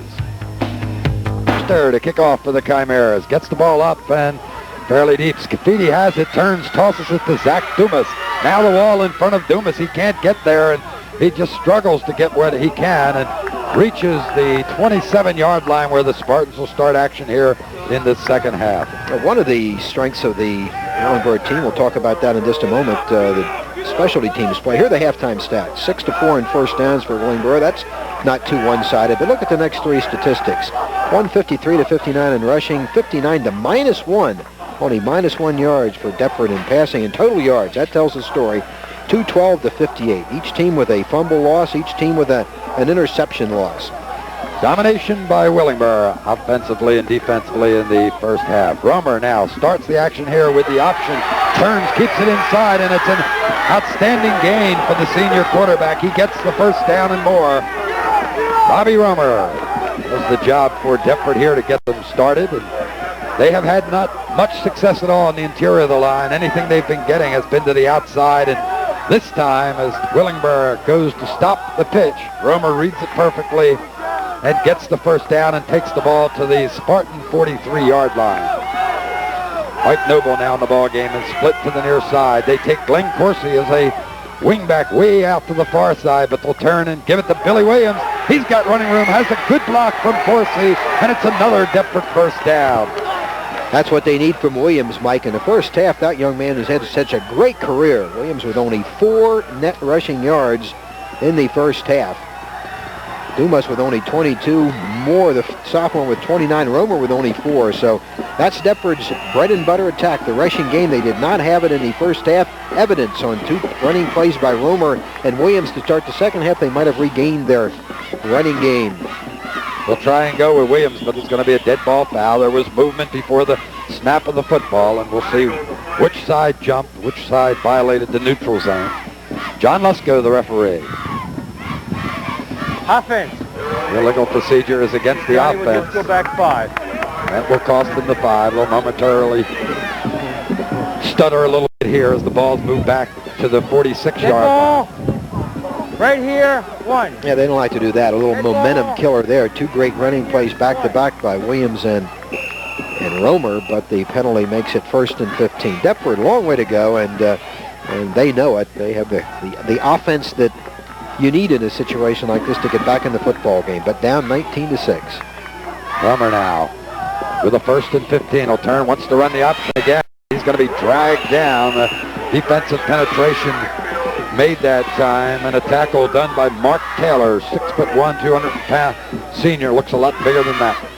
And also part of the tackle that time, big guy, Matt Maciolik. We haven't heard too much from him. He's the 280-pound right tackle for Willingboro, and he's a good one, but Deptford has done a good job of keeping him away from the ball carrier so far in the football game. He was in on that one. Second down now, 16 yards to go for the first down as there was a loss of a yard. Romer wants to try and do it in the air. Looks for his tight end and unable to make the catch. Mike Wagner tripped up there, covered well by number 17, Bob Mahalati. So it will be 3rd down, 16 yards to go. Well, the penalty and then the good play by Willingboro on the run now has taken Deptford momentarily out of its running game and forcing Romer to throw the football again. And Bobby has not had a real good day throwing the ball so far. Key play here, 3rd down and 15, 9:57 to play in regulation. They get Moore back into the ball game now, replacing Coursey. Dumas goes to a wingback on the near side. Romer getting pressure, gets away from that, now looks downfield, wants to find someone open, looks for Dumas long, it's going to be picked off. Sam Beverly, the safety, has it for Willingboro. So 2nd interception of the day against Romer, the 3rd turnover for the Spartans, and the Chimeras have the football. Well, he has great size to play that position, like 6'3", 180-pounder, and he read that one beautifully. We'll see it on our replay again. Romer again getting a lot of pressure from number 43, and Forrest Mathis throwing on the run right down the sideline, and overthrows the intended receiver. Right there is Beverly with the fine interception. Dumas behind the defense, it appeared. So that's a 2nd interception given up by Deptford. Ryan O'Neal now has Jackson, and Gunter split behind him, and it will be Jackson. They do it one more time. Boy, we said this over and over and over again. It's 5-6 yards a carry on the first down. They get 6 this time. It'll be 2nd and 4. 9:30 left to play in the 3rd period. 19-6, Willingboro winning this Group 3 championship game so far. Now, so much at stake, Mike. Not only the Group 3 championship, but Deptford #1 in the South Jersey Courier Post poll, and that also at stake today. It will be Jackson again. This time he looks for the outside, but Banks is there. Kenny Banks, number 88, makes the hit. Coming up to help him out, Kevin Benson, number 47. There'll be a gain of a yard and a half or so. We'll call it third down and a long yard to go for the first down. The ball at the Willingboro 45-yard line. Willingboro had the significant edge in possession in the first half, not as one-sided as I thought. John Bojaning of the Courier-Post supplying us with halftime statistics. Willingboro running 35 plays in the first half to 29 for Deptford, but they managed to keep the ball away from that fine Deptford offense. Slot is to the near side this time, and O'Neill will turn, and Jackson for the third straight time will carry the football, and he gets first down yardage, but there's a couple of penalty flags, one by the linesman and one by the umpire, so there are two different penalties probably on that play. This will cost Willingboro the first down. They had pretty good balance running in the first half themselves, Willingboro. Jackson with 71 yards to lead them. That's the holding call, the official making the signal. Jackson had 59 of his 71 yards on that first touchdown, of course. Gunter chipped in with 54 yards, and Ryan O'Neill, the quarterback, on his keeper plays with 28 yards. So good balance as Willingboro's had all season long running the football. This one will hurt, though, and as Mike indicated, deprive them momentarily of a first down and possibly force O'Neill to throw the football. Third down now, 9 yards to go. The ball. Offense, third down. Ball moved back now to the 36-yard line.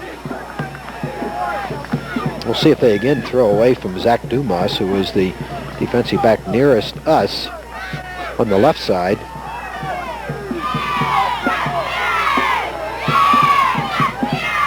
They bring Hargrove to the near side.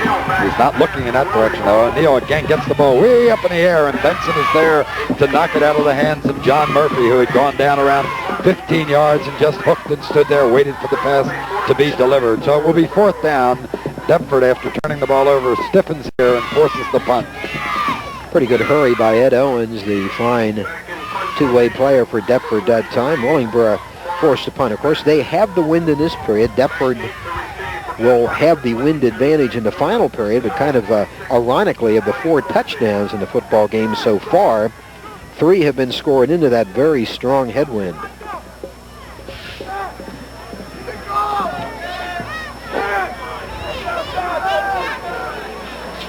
Forrest Mathis to punt for Willingboro. Corsi and Dumas stand deep to await it. It was a 55-yarder last time, and Corsi again is going to be driven deep, and what a bounce for Willingboro. Deptford is happy to see this one go into the end zone, and the touchback to be signaled. The Spartans will have it at their own 20-yard line. Yeah, a stroke of good fortune for Deptford there, Mike. That ball really sailed on Corsi. 2 tremendous punts in the football game so far by Willingboro's Forrest Mathis.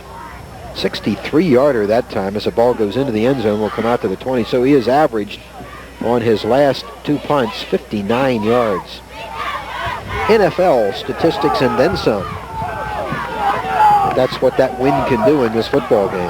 Bobby Rummer will split Chris Ledbetter, number 6, to the far side. They'll go the opposite way with Williams, and Williams breaks a couple of tackles and fights forward for yardage. Finally taken down by number 55, Joe Hudson, coming from the middle backer's position, but he'll get 2 yards. It'll be 2nd and 8. They have to wonder what kind of offenses those Cherokee and Pemberton teams must have, Mike, other than seeing Cherokee on television one time down in Gloucester. We have not had a chance to see them, but for them to score that many points against this defense must be some tough offensive teams. And a dead ball foul here as far as Mathis, number 43, the right end for Willingboro, jumped. He's trying to argue that he was pulled by one of the offensive linemen of Deptford with a false move. That'll be up to John Lusko and his crew to ferret this one out. Defense. So will be a 5-yard penalty assessed against Willingboro. We'll take a look. Mathis at the right end position, number 43. Did not get back. Of course, you can't get back. That's that rule on that dead ball that we've talked about over the years. The idea, once you violate that neutral zone, the ball is blown dead and the penalty is assessed. Zakame now brought the play in, number 18. Jim is split to the far side, and it's a full house backfield behind Romer. Moore is not going to get much if he gets anything at all, as that defensive line is really tough The big ones there in the front. It's Masiolik at the bottom of the pile. Hudson on top as Moore struggles to get a couple of more yards. It'll be third down now. 3 yards to go with 6:48 left to play in the third period. 19-6, Willingboro on top. The Deptford backs are earning every yard today. They've been very, very difficult to come.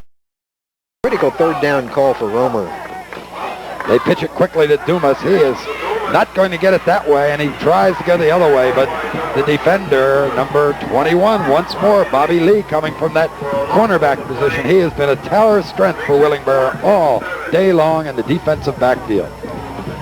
And now Romer again with some pressure on him, Mike. He'll have to punt into the very stiff wind. He'll try to keep the ball low again, but Willingboro one more time should emerge with outstanding field position after this exchange. Mike Blackiston for the snap, gets it back quickly to Romer, who gets it up and drives it downfield, looking for it is Gunter. He decides to let it roll, surprisingly, as he really didn't have penetration by the special teams, as Brown finally gets there. Yeah, he had room, Mike. If he had picked that ball up, and it took a pretty good hop for him, I think he could have gotten 10, perhaps 15 yards on the return. Steady watches as it is blown dead at the 44-yard line of Willingboro. They'll start their offense from there, and they've got 6:21 remaining to play in the third period. Well, Deptford obviously does not want to give Willingboro another score. What they're hoping for here, at the worst, would be holding Willingboro through the third period to this 19-6 lead, and then having the wind advantage in the fourth. O'Neill pitches it to Gunter. Gunter steps by and over the first tackler who had penetration, Billy Williams, in the backfield. Finally is taken down by Wagner on the far side, along with Huggins, who was in on the play. It'll be second down and 4 yards to go for the first down. Mark the ball now right at midfield. Quickness of the Willingboro backs causing Deptford to miss a lot of tackles today. Very uncharacteristic of this fine Spartan defensive team.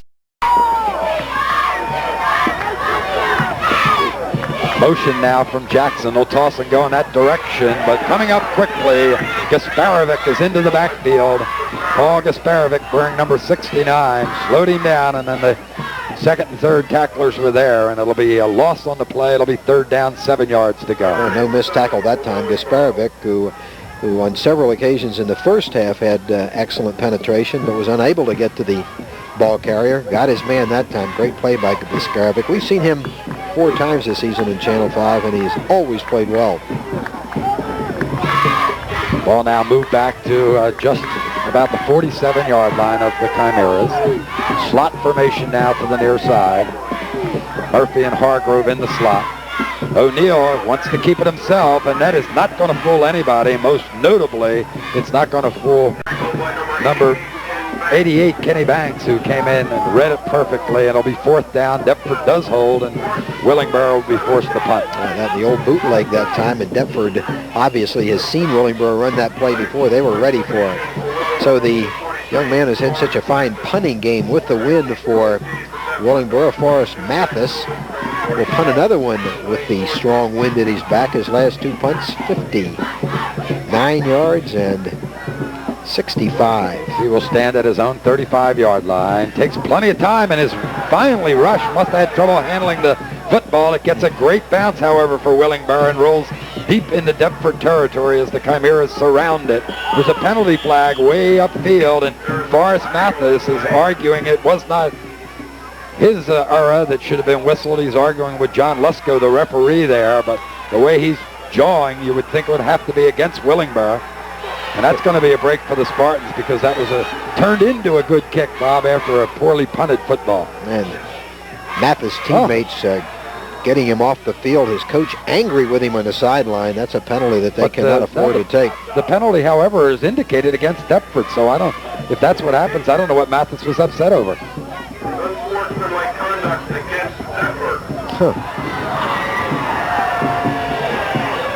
Well, this will make it even more disastrous for the Spartans. Interestingly, Mike, over in the Willingboro sideline, they're trying to cool down Mathis, showing him, one of the coaches just showed him the scoreboard, said, look, we're ahead 19-6. Don't do anything foolish to hurt the cause in this situation. So this will come all the way back, and apparently, Sure, the ball hadn't changed possession. yeah, enable Willingboro to keep possession with a first down. Let's listen to this explanation. While the ball is loose, we have hands right here. First down. Okay, an illegal While the use of ball the is hands loose. penalty. Possession had not changed, therefore they get the first down. Well, you wonder what Mathis was upset about, Mike. Perhaps he misinterpreted the official's call because he went jaw to jaw with the official and was fortunate himself that he didn't get an unsportsmanlike call. They now have it at the 43-yard line of the Spartans, and there is Gunter finding a hole and turns back and leaps over one tackler. Boy, he got an outstanding block from Kevin Schuster, number 85, the tight end, who just handled the cornerback coming up and allowed Gunter to get 8 yards. It'll be second down and 2 yards to go. Great example of the old cliche, picking your way. Mike Gunter with a great job of just finding a little hole to cut through for that 9-yard gain. So Willingboro with the big break on the penalty keeps possession. Clock running, 3:10 to play, third period, and the clock now definitely becoming a factor against Deptford. Deptford indicating a red dog by blitz by the linebackers, and Ed Owens saves them as they're unable to make the tackle in the backfield, but Owens gets the strong arm out and takes Al Jackson to the turf, and he'll be shy of the first down by a yard. It'll be third down and a yard to go for the first down. Well, still 2 chances for Willingboro to maintain possession. Of course, they'd like to push one in here before the end of the third period while they still have this increasing wind at their backs. Only 2:35 to play. Ball is just blown away there, and they'll wait for them to reset it at the 34-yard line of Deptford. However, Willingboro chooses for some reason to call a timeout. Ty Belford says, hey, this is an important play here. Let's talk this one over, and it'll give us a chance to bring you these messages. We'll be back in just a moment. 19-6. O'Neill on a crucial third down play, looking for first down yardage. Has it on the far sideline as Benson, along with Gasparovic, is there to knock him out of bounds. They will maintain possession with 2:21 to play in the quarter, with the wind blowing very, very strongly, Bob, out of the west here today at close to 25 miles an hour. I think it's out of the north myself. That's the third time today, Mike, that Coach Belford has elected to have O'Neill keep the football in that situation. Very sure-handed, good money player, knew what he had to get for the first down and got it. So Willingboro again keeping possession. Ball rests on the Deptford 30-yard line. They'll turn, give it to Gunter. Once the outside, it's a foot race with Dumas. He beats him. Now it has to be Odom, who cannot get to him, but he is unable to get into the end zone. And there is an outstanding run as he had to beat 2 speedsters from the Spartans and did it. As he gets down inside the 5-yard line, they're going to mark it at the 3. First and goal for the Chimeras. Look at the speed from this youngster. Yeah, this is, I think, the best indication so far just how fast this Willingboro team is. Look how he goes right around Dumas, who was not exactly slow-footed. Odom just getting there to knock him out of bounds, or that would have been 6 more. But the team speed of Willingboro and the play up front, the difference so far in this football game. Oh, this is the touchdown. It's going to make it very, very tough for the Spartans if the Chimeras can get in. O'Neill comes up and looks at the 8-man front from the Spartans. He'll give it to Jackson. Jackson will plow forward as Huggins grabs him, and 3 or 4 more of the Spartans come in to deny him the end zone, and he'll get a yard or so out of it. It'll be second and goal from, let's call it, the 1-yard line. Stopped by Jim Huggins. Second and goal from the 1-yard line. Schuster turns and indicates to Belford on the sideline, we've got less than a yard to go. And the play will come in with number 82, Mark Collins, who delivers the call to quarterback Ryan O'Neill. Willingboro really intelligently using the clock too now, Mike. They realize that time is running out on Deptford. 1:30 to go in the third period. No big hurry. O'Neill will sneak it in himself, and he will be into the end zone. However, there is a penalty flag thrown, and let's see if there was movement before they were set for a second, whether this will cost Willingboro 5 yards. 6 men on the offensive line, right here. Big mistake there. Captain, we have 6 men on the line. That's a 5-yard penalty we refuse going to take. That could be a critical mistake. Okay. They'll move it back 5 as You had 5 backs. You had 5 backs. so it was on the far side. Murphy and Hargrove went out to the left, or Collins and Hargrove to the left side, and one of them had to get on the line, and One of them did not, so they had 5 backs in the backfield. And even with this move to the right side by O'Neill going off his right tackle's block, Kelly Logan, number 66, it will not count. Give some breathing time for Deptford, as it now will be second goal from the 6-yard line. Oh, they still have 3 more shots, but now those shots coming from the 5-yard line. O'Neill on the option. It will be Gunter. Gunter turns and tries to get to the end zone. Is going to be very close and has them back to that 3rd and goal from the, looks like the 1-yard line from here. At about the 1-foot line. 3rd and goal from the 1-foot line. 1 minute exactly showing on the clock here in the 3rd period now. Looking for a touchdown that would make it a very, very tough 4th quarter and require a big rally for the Spartans. The Chimeras will come to the line of scrimmage. That's Gordon with Logan and Catchland, Maciolik, and Day, the 5 inside blockers that'll try and do it here. It's in. It's Gunter has the touchdown. A late indication by the linesman, but he has it, and the 6 points will count for Willingboro. 25-6. The Chimeras leading in this Group 3 South Jersey final. That's going to make it tough, Mike. Only 36 seconds to go. Willingboro again has controlled the football throughout the 3rd period. They pushed one in, and Deptford, although it will have the wind in the 4th period, has a Herculean task in front of them to try to wipe out at least a 19-point deficit, and this extra point, if it is good, would make it 20. Schuster to attempt the kick. O'Neill gets the hold down. He gets his foot into this one and drives it long, deep, and true. It will be 26-6 with 36 seconds remaining to play in the 3rd period. And a replay of the touchdown run, Mike. Just a good old-fashioned crisp blocking up front again. Excellent penetration by the offensive line, and a good second effort by Gunter, who has scored twice today to get into the end zone. The extra point good, and it's 26-6. Anybody just tuning in this football game who had been out of the country and did not know what happened in this one, got to be a little bit amazed. We knew it was a good Willingboro team. I don't think anybody in Gloucester County realized just how good it was. 26-6, and Joe Corby, of course, has been a masterful coach through the years. He's gotten a couple of major accolades this week for his coaching prowess. Has his biggest coaching challenge coming up in the next 12 minutes. Schuster, who just authored that fine extra point, will kick off for Willingboro. Corsi and Dumas will stand deep.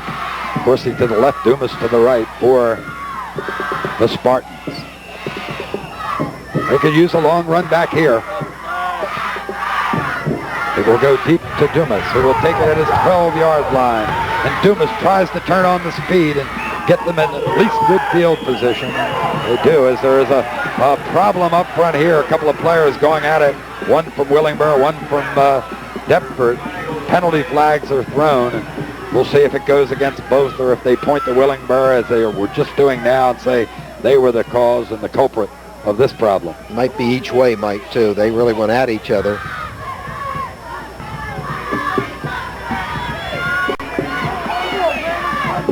Long discussion with our officiating crew led by John Lusko. Deptford, personal foul. Willingboro, they negate one another. So it will be Spartan football. Something comes flying out of the grandstand. Yeah, I like to see that. Somebody's throwing things in the direction of the officials. Mike, one of the things that we haven't talked a whole lot about is the ability of the Willingboro specialty teams to contain Deptford today. Deptford historically has had one of the best return teams, both for kickoffs and punts. If any team in South Jersey, they've done a real good job controlling Deptford's breakaway potential on the specialty teams today, and that's been a factor. So all facets of the Willingboro game plan coming together today for Ty Belford and his fine program. The Spartans will have the ball at their own 34-yard line with a half a minute showing on the clock. Joe Corby comes out on the field now to talk to Lusko and waves him away and says, I want to talk to my team. Now Lusko peering into the huddle trying to get Joe's attention and make some kind of an explanation of just what went on there. I didn't see which team called the timeout. I saw the officials indicating it. Can't imagine that Deptford would have wasted one here. Now Lusko comes to the sideline to make an indication. Maybe he's looking for a player. Perhaps they wanted to eject either team.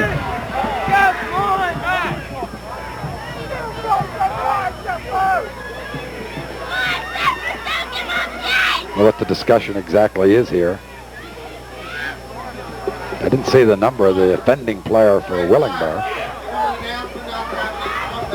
I think what they want is they want to ask that an announcement be made here at the field that nothing be thrown from the stands. And you would think that kind of announcement wouldn't even have to be made. So there was nothing other than official time out here as Romer finally has his team to the line of scrimmage. He'll go with the quick pitch to Dumas. He's got running room. He gets a block from Billy Williams. He's got more out in front of him.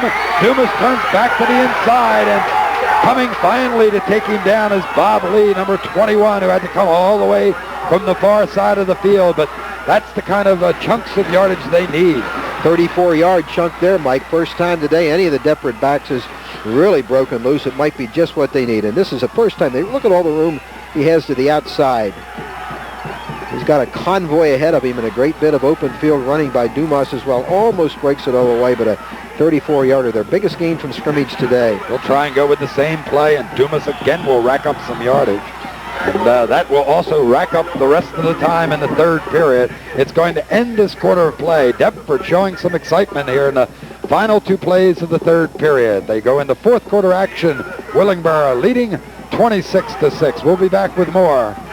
Deptford with an absolute must drive here for a score from their own 26-yard line. Romer is just racked and taken to the ground. Once again, it's that fine middle linebacker, Joe Hudson, who makes the stop, number 55, 6 foot, 185-pound senior, and he's been doing an outstanding job defensively all day. Third down now, 7 yards to go. Yeah, Hudson's a hitter, and he really drilled Romer from behind, so now that makes it a 3rd down and 7 situation, and Mike's right. This is a must situation for Deptford to score, and they cannot turn the ball over, I do not think, at this point in the football game, and hope to win it. They need a touchdown. Down by 3 of them.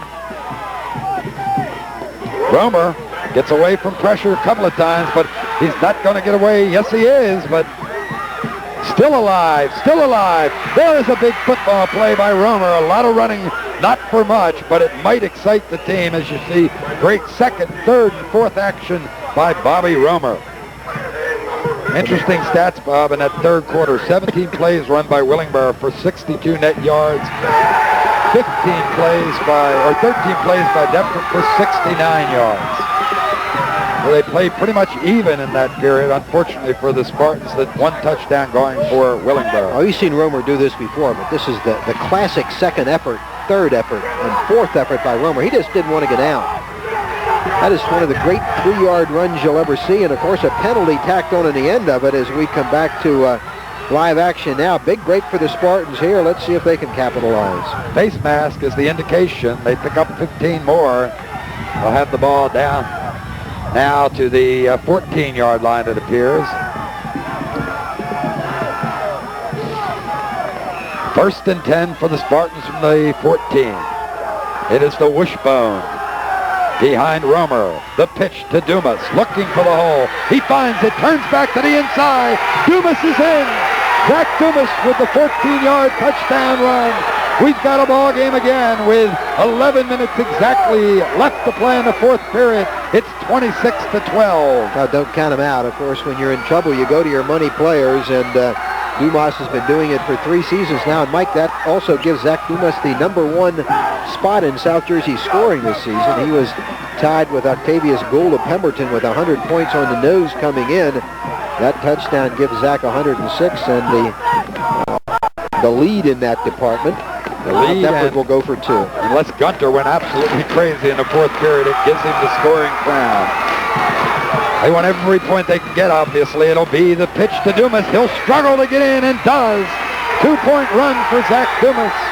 And it's 26-14 with 11 minutes left to play here. And we'll see a replay of the Dumas run here. Deptford right back in the football game, and this is a classic Dumas effort. Boy, he showed it here. He smelled end zone. Cuts back beautifully against the grain and just turns on the afterburners. Nobody going to catch him now. Loomis makes it 26-14. Extra point makes it 26-14. We'll take a break.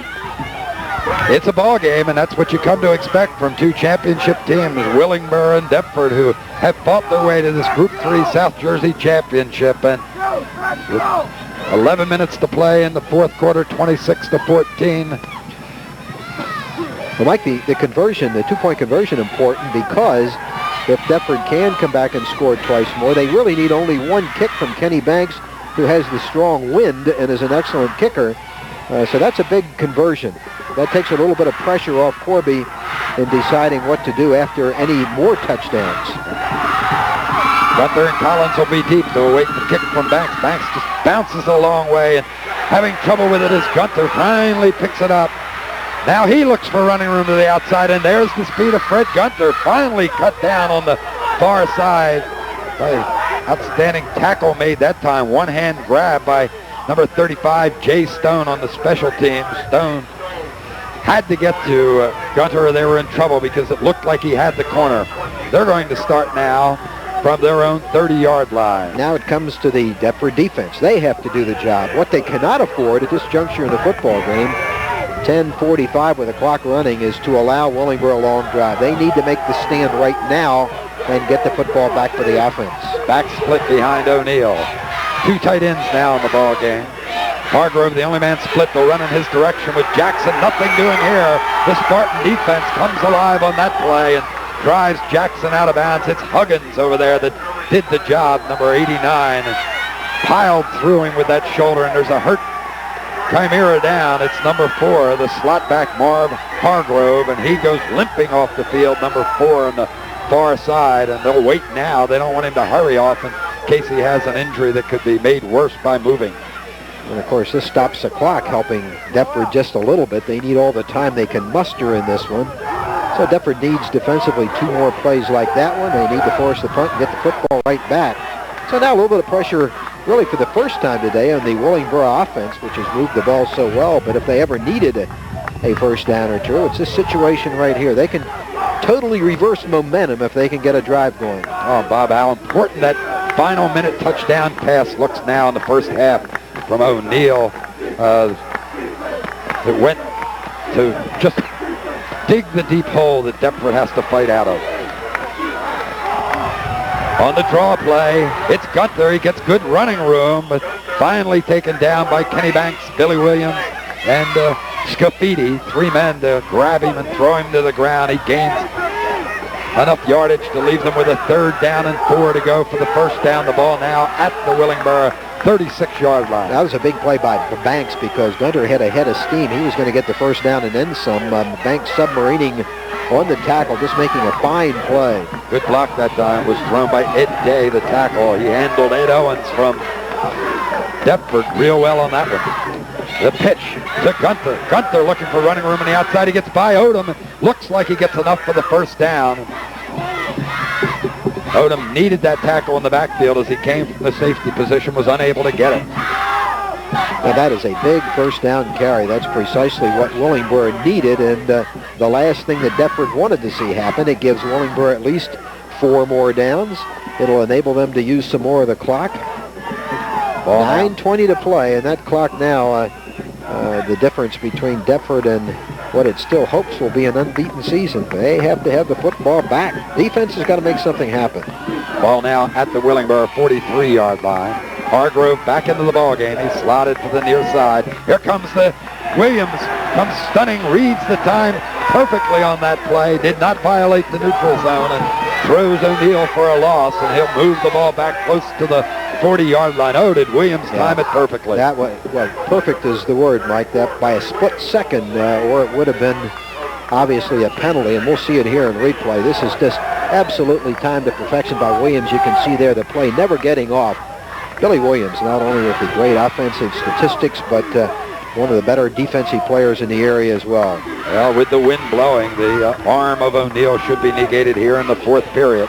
And it should also help Romer, who's come on so strongly in the passing game the last 3 or 4 ball games. They'll pitch it to Gunther. He wants the outside. Owens tries to get to him. Finally, Benson comes up, but it takes Kenny Banks to get him down. And he'll get the ball back only to the original line of scrimmage. It'll be 3rd down and 10. Owen's angry with himself, but he shouldn't be. He made a great play turning that play back inside. The big man, 220-pounder, chasing the scat back, and he just made a fine play. So it's 3rd down and 11 for the Chimeras here, and it will be interesting to see whether their fine quarterback Ryan O'Neal will throw the football in this situation. We've been talking about the wind because it is a major factor, and Willingboro is going to burn a timeout, Mike. They consider this a very, very important play. O'Neal looking over to Coach Belford on the bench. They decided to call it, and with exactly 8 minutes to play, Deptford trying to rally, but down 26-14. We'll take a break from Spartan Stadium. 3rd down and 11 for Willingboro, and O'Neal was going to throw it. Instead he runs, and he will not get a first down. They're going to have to punt the football as Kenny Banks turns him away from first down yardage as the ball is at the Willingboro 48-yard line. It will be 4th and about 6 yards to go. And a good thing Banks was there again, or O'Neal might have gotten the first down yardage. Banks with a couple of good plays on that defensive sequence, and Willingboro is going to have to punt now into the strong wind. However, they are in Deptford territory, so they're not going to probably emerge with very bad, giving away bad. Look at this. They fake it. And get the first down and much, much more. As Al Jackson, number 2, the ball is snapped to him short. And there is the kind of play you get often from a young coach, Bob. And Ty Belfort in his 3rd year called the play perfectly. Let's save that one until this situation, and no defensive support for Deptford on the left side at all. Just a great call. This is a play we saw the Eagles run with success a number of times during the Vermeil years, and this is the play of the football game so far, no question about that. And Good gainer, and Willingboro keeping possession. That's the most important thing. And Jackson had to beat 2 tacklers who had him before he would have gotten the first down, and he did that.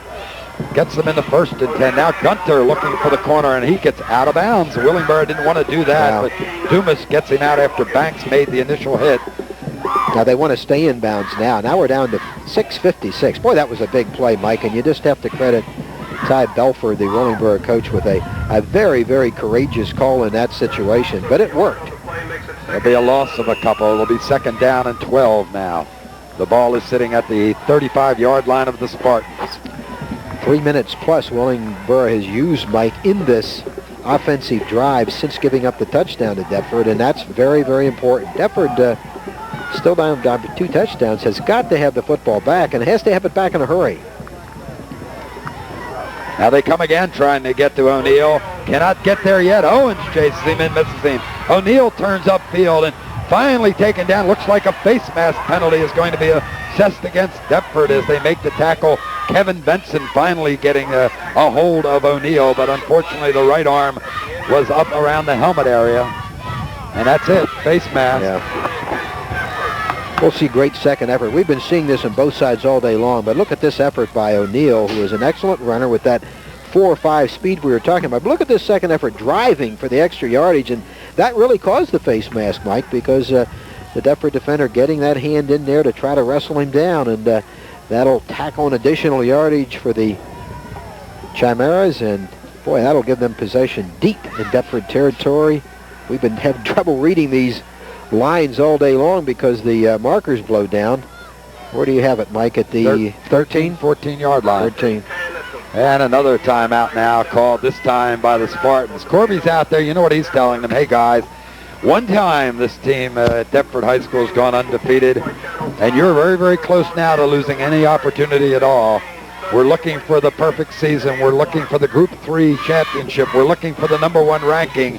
You let Willingboro get in here, and the door will in all probability be closed. And on the other side of the line, they're saying, hey, we had those 2 games in the middle of the season, Cherokee and Pemberton. We're unable to win there, but we've done the job since. Come up with the 2 big victories in the playoffs. Here's the chance to knock off the #1 team. Let's get this touchdown. A lot of important talking going on out there now. Well, Mike, they are certainly proving they're a good football team. We knew that coming in, but here's a great example. Deptford seemingly with momentum after the Dumas run. They get it back to 26-14, and it looked like Deptford was going to hold defensively, get the football back. But a couple of great calls by Belford, executed well by his team, and they not only have a chance now to run out some more clock, but score the touchdown that probably would be the clincher. Only 6:47 to go in regulation and possibly in the season for these two fine teams. Gunter and Jackson split behind O'Neill in the backfield. 1st and 10. The ball goes to Gunter. There's Huggins, can't get to him. He's looking for the corner. Coming up and making the stop is Dumas, who's been a tower of strength both ways for Deptford today, as a penalty flag is down. It will stop the clock with 6:40 to play. It will be a holding call assessed against Willingboro. Got to move them back, even though you hate to give them additional plays. Huggins says, move them back, get them back. Willingboro with 2 turnovers, Mike, in the first half. They lost a fumble, they lost an interception, but they have managed to hang on to the football here in the second half, and that's very, very important when they're trying to hold a lead. Big penalty there, but illegal use of the hands, offense still number 1. Deptford must create a turnover in this defensive series. Just no question about it. They're not going to get an interception. I don't look for O'Neill to risk throwing the football anymore, particularly with the lead and into the wind, but Deptford needs to knock that football away from one of the ball carriers for Willingboro.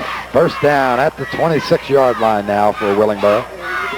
There's the stun again by Williams, who one more time times it perfectly and throws O'Neill to the ground for a loss of another yard. You'd think that Willingboro now would start going to the long counts to deny them that opportunity to use that weapon. Coming up on the 6-minute mark, and Willingboro will take all the time they get between each play, you would imagine, at this point. And O'Neill just stands and faces the sideline over there talking to his coach, who waits for the play, coming in with John Murphy, number 80, who has been playing at the split end position today. Of course, number 1 in South Jersey at stake here too, Mike, today. We'll talk about that in just a minute. And here's they take the penalty, delay a game. They'll take 5 more. Of course, coming into the game in the battle for the Courier Post Cup, emblematic of number 1 in South Jersey, Deptford in the driver's seat there. Ball, delay a game right here. They've been number 1. Cherokee, number 2. Their coach, Jim Horner, in the stands today. Jim, a native of Paulsboro, with another great team at Cherokee. And Willingboro, number 3 now. Should Willingboro hang on and win this one, by all rights, it would appear Cherokee would be vaulted to the number 1 position, even though I'm sure Willingboro, Mike, would think it was number 1. On the draw, Gunter. They've had success with that play all day, and they get good yardage again. They won't get even back to the original line of scrimmage. The only question here is whether they're going out of bounds and stop the clock, but no, it still runs as it passes the 5.5-minute mark now. It will be a 3rd down and about 20 yards to go for the 1st down. In fact, 19 yards to go for the 1st down.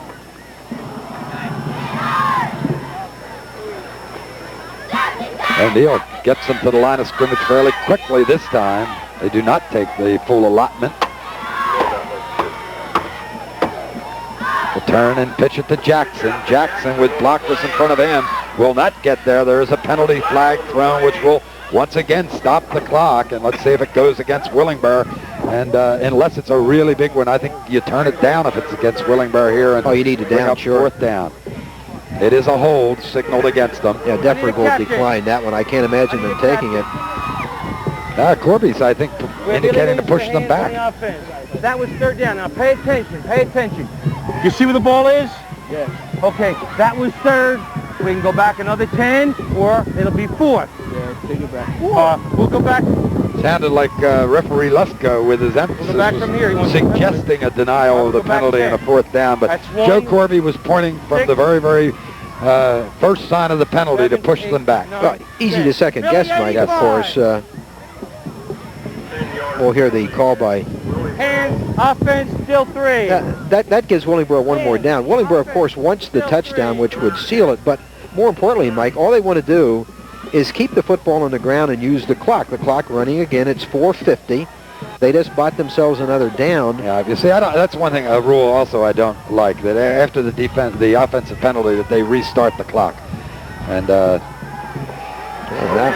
there's the ball up in the air. Will Banks be able, or either one of them over there be able to get to it, Banks or Wagner. Boy, would that have been a pick-off if they got that one and gone down. And how about them throwing the ball up in the air, which stops the clock? I don't agree with that either, Mike. That plays right into Deptford's hand. Deptford has only one timeout left. They can only stop the clock one more time themselves, and this buys them a little more time. We'll see the great penetration by Deptford here. A little mess up there. Watch it go up in the air. You'll see Banks for a moment, and also Wagner, who, well, they really weren't that close. But so 4:38, and Willingboro with a long way for a first down, but apparently they're going to punt it. The young man who's had such a fine punting game for them, Forrest Mathis. Remember the fake last time. This time Mathis gets it and puts it up, wants it to stop if it can, and Odom is not going to be able to get it as it blew forward away from him. Odom would have liked to have gotten that ball and run. There really wasn't that much penetration. But the Spartans are going to get the football with 4.5 minutes, 4:29 remaining to play in the fourth quarter. Oh, they need a miracle play. There's just no question about it. They obviously cannot risk the luxury of a long drive with only 4:29 to play and down by 2 touchdowns. So they're going to have to resort to their bag of tricks and come up with a big play, and they're going to have to do it in a hurry. Small gainers will not get the job done now. Williams split to the near side, Dakame to the far side. Romer, and that's who's going to have to do it, will pitch to Dumas, who wants to throw the halfback pass, get rid of it at least. He does not do that, as there he is coming from the middle linebacker position again. Number 55, Joe Hudson, makes the stop, and the clock continues to run. It hits the 4-minute mark now, and it will be second down and around 16 yards to go for the first down, as the ball is all the way back to the Deptford 5-yard line. And of course the Willingboro defensive secondary, Mike, looking for deep pass all the way. They're playing the center field position. This is when footballs get intercepted, when the defense knows what's coming, and that makes it doubly difficult for the Deptford offense. Tremendous odds now, 3:35 and the clock running. Noble is the split receiver now. He'll turn, and they're going to pitch the ball to Kevin Benson, who gets the corner, gets a block from Dumas, and Coursey, that is, Glenn Coursey getting the call and making a good run there and gets up close to a first down. They had to get out of deep in their end zone here, and there it is. There's the story right now. Yeah, they're the sad numbers for Deptford. 308, 307, 26-14, and Deptford still looking for the big play. Romer's going to have to do it. Let's see if they go. They're 5 yards away from the first down. They'll go with Dumas, who loses the football, picks it up. That's a big football play there by an outstanding young man who gets the ball after it's fumbled and appears to have gotten the first down. So Zach Dumas saves them again momentarily. Played that one like a shortstop. Now let's see, they move it back now. They move the football back, and they'll perhaps bring the chains in to measure it. And the way they moved it, I don't believe they have the first down. But at least they get the clock stop for the measurement. 2:45 left as they look at this one. Of course, they'll go for it if it is short. That's obvious. Yeah, they ought to have the play selection made, of course, in the event that they do not have it, and be ready to come to the line of scrimmage, because as soon as they set that chain, they'll find that they have to start the clock, of course, and they have the 4 or 5 inches that they still have to go for the first down. And with a fourth down situation, they've got to go for it here. Nothing tricky, just get the first. And the problem is, 2 plays. Right, the problem is they're going to have to just go for the first down rather than the big play, and that'll use up more time. They wind the clock. It starts now. 2:40 is going to be the situation here. And Romer, well, they'll get the clock. Oh, they didn't blow the whistle. There was penetration there. That should have been a dead ball foul there, as big number 72, Sam Lane, clearly violated the neutral zone. Yeah, we've seen it called when it was less obvious than that many times. They're going to measure again, I believe, with 2:33 to play. It appears that Romer has that and then some. Now, they won't measure. But again, they restart the clock. Deptford should be up at the line of scrimmage ready to run. Now we should see the big play attempt. They'll pitch it to Dumas. They want to do it on the ground. Zach showing us outstanding running.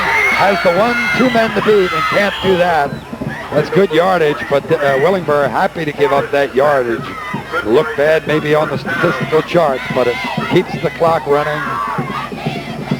Smart play by Mathis there, Mike, and we'll see the end of it. Watch the tackle in the end of this play as Dumas gets the call. Looks like he's going to be trapped, gets loose, and Dumas will make a great play. But look at the tackle by Mathis. Dumas very hard to tackle high. He gets him low. 1st and 10 for the Spartans. Now Romer wants to throw it. He gets Dumas. They're doing it with Zach Dumas, but the linebacker Hudson is there to make the stop. And there'll be a gain of 4 or 5 yards, but that's relatively meaningless here. Last time out for Deptford, Mike, and only 1:45 to play. And Deptford in trouble, down 26-14. The Group 3 championship on the line. We'll be back. Time running out for the Spartans, and here's Bobby Romer going backwards and backwards, and that may be the story of the day as far as Mathis, number 43, for the Chimeras of Willingboro. Throw Romer for the loss, and things looking dismal here. There'll be no undefeated season for Deptford. There'll be instead this stunning upset by Willingboro here today, and the Group 3 championship banner will fly in the gymnasium in Willingboro for this fine football team. And came in with an outstanding game plan, Bob, and executed it well, used their strength, the outstanding speed, and going to close the door on a super season for Deptford, but one that's always going to be tarnished perhaps by this defeat. Certainly no fluke, Mike. They have outplayed Deptford. There's no question about that. This is a great team performance by Willingboro. They'll just struggle forward with more, and that perhaps the signal that says, all right, surrender time. The white flag comes out. The Spartans recognize it, and the fans on the Deptford side recognizing it also now and starting to move. 4th down for the Spartans now. Jim Zackamey will carry in the play, but we're coming up on the 30-second mark here, and what could be the final play of this football season, December 14th, the 12th game of the year for Willingboro. It's going to be a happy, happy day for that team as they'll pitch the ball to Dumas. Will have one more opportunity to run the football, and is unable to get out of bounds. The clock will continue to run, and Deptford will call a timeout, try to get one called in any event. 26-14, 14 seconds showing the play on the clock. This will be recorded as one of the biggest upsets in a lot of years, and it's going to really be a high watermark for the Burlington County Liberty Division, of course, with Cherokee, that fine undefeated ball club, Group 4, that wins that division, and now Willingboro here in Group 3 going to pick up the championship, and the Chimeras, of course, finished second in the BORO Liberty League, and going to have 2 champions coming out of that division this season. So it will be Willingboro football. You can see the fans leaving now, and they've been entertained all season long by the Spartans, but they cannot come up with the victory here to finish their second undefeated season. And Joe Corby and his Chargers have been just great all year long. This is our 5th chance to have them on Channel 5 for you, and those of you in Burlington County seeing them perhaps for the first time got to be very, very, very pleased with the effort of your representative, because Willingboro has defeated just one of the finest teams in many, many years in South Jersey. Ryan O'Neill now will just take the football, and he'll go to the ground. The whistle will blow, and the final 10 seconds now should wind down, and this will give the championship in Group 3, South Jersey, to the Chimeras of Willingboro High School. Congratulations to Ty Belford and his staff. A bunch of happy, happy young men. They get the championship. It'll be a dismal day for Deptford. The final score, Willingboro 26, Deptford 14. We'll be back with a summary of the ball game, an interview or two, and some final words after these messages.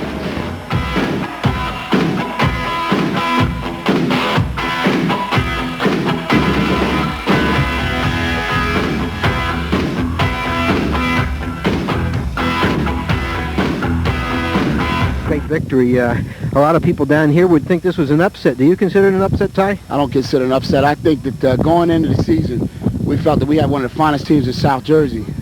We went through a 2-week period where we played Cherokee, and the record will prove it. We scored 28 points on Cherokee, and they managed to get 43.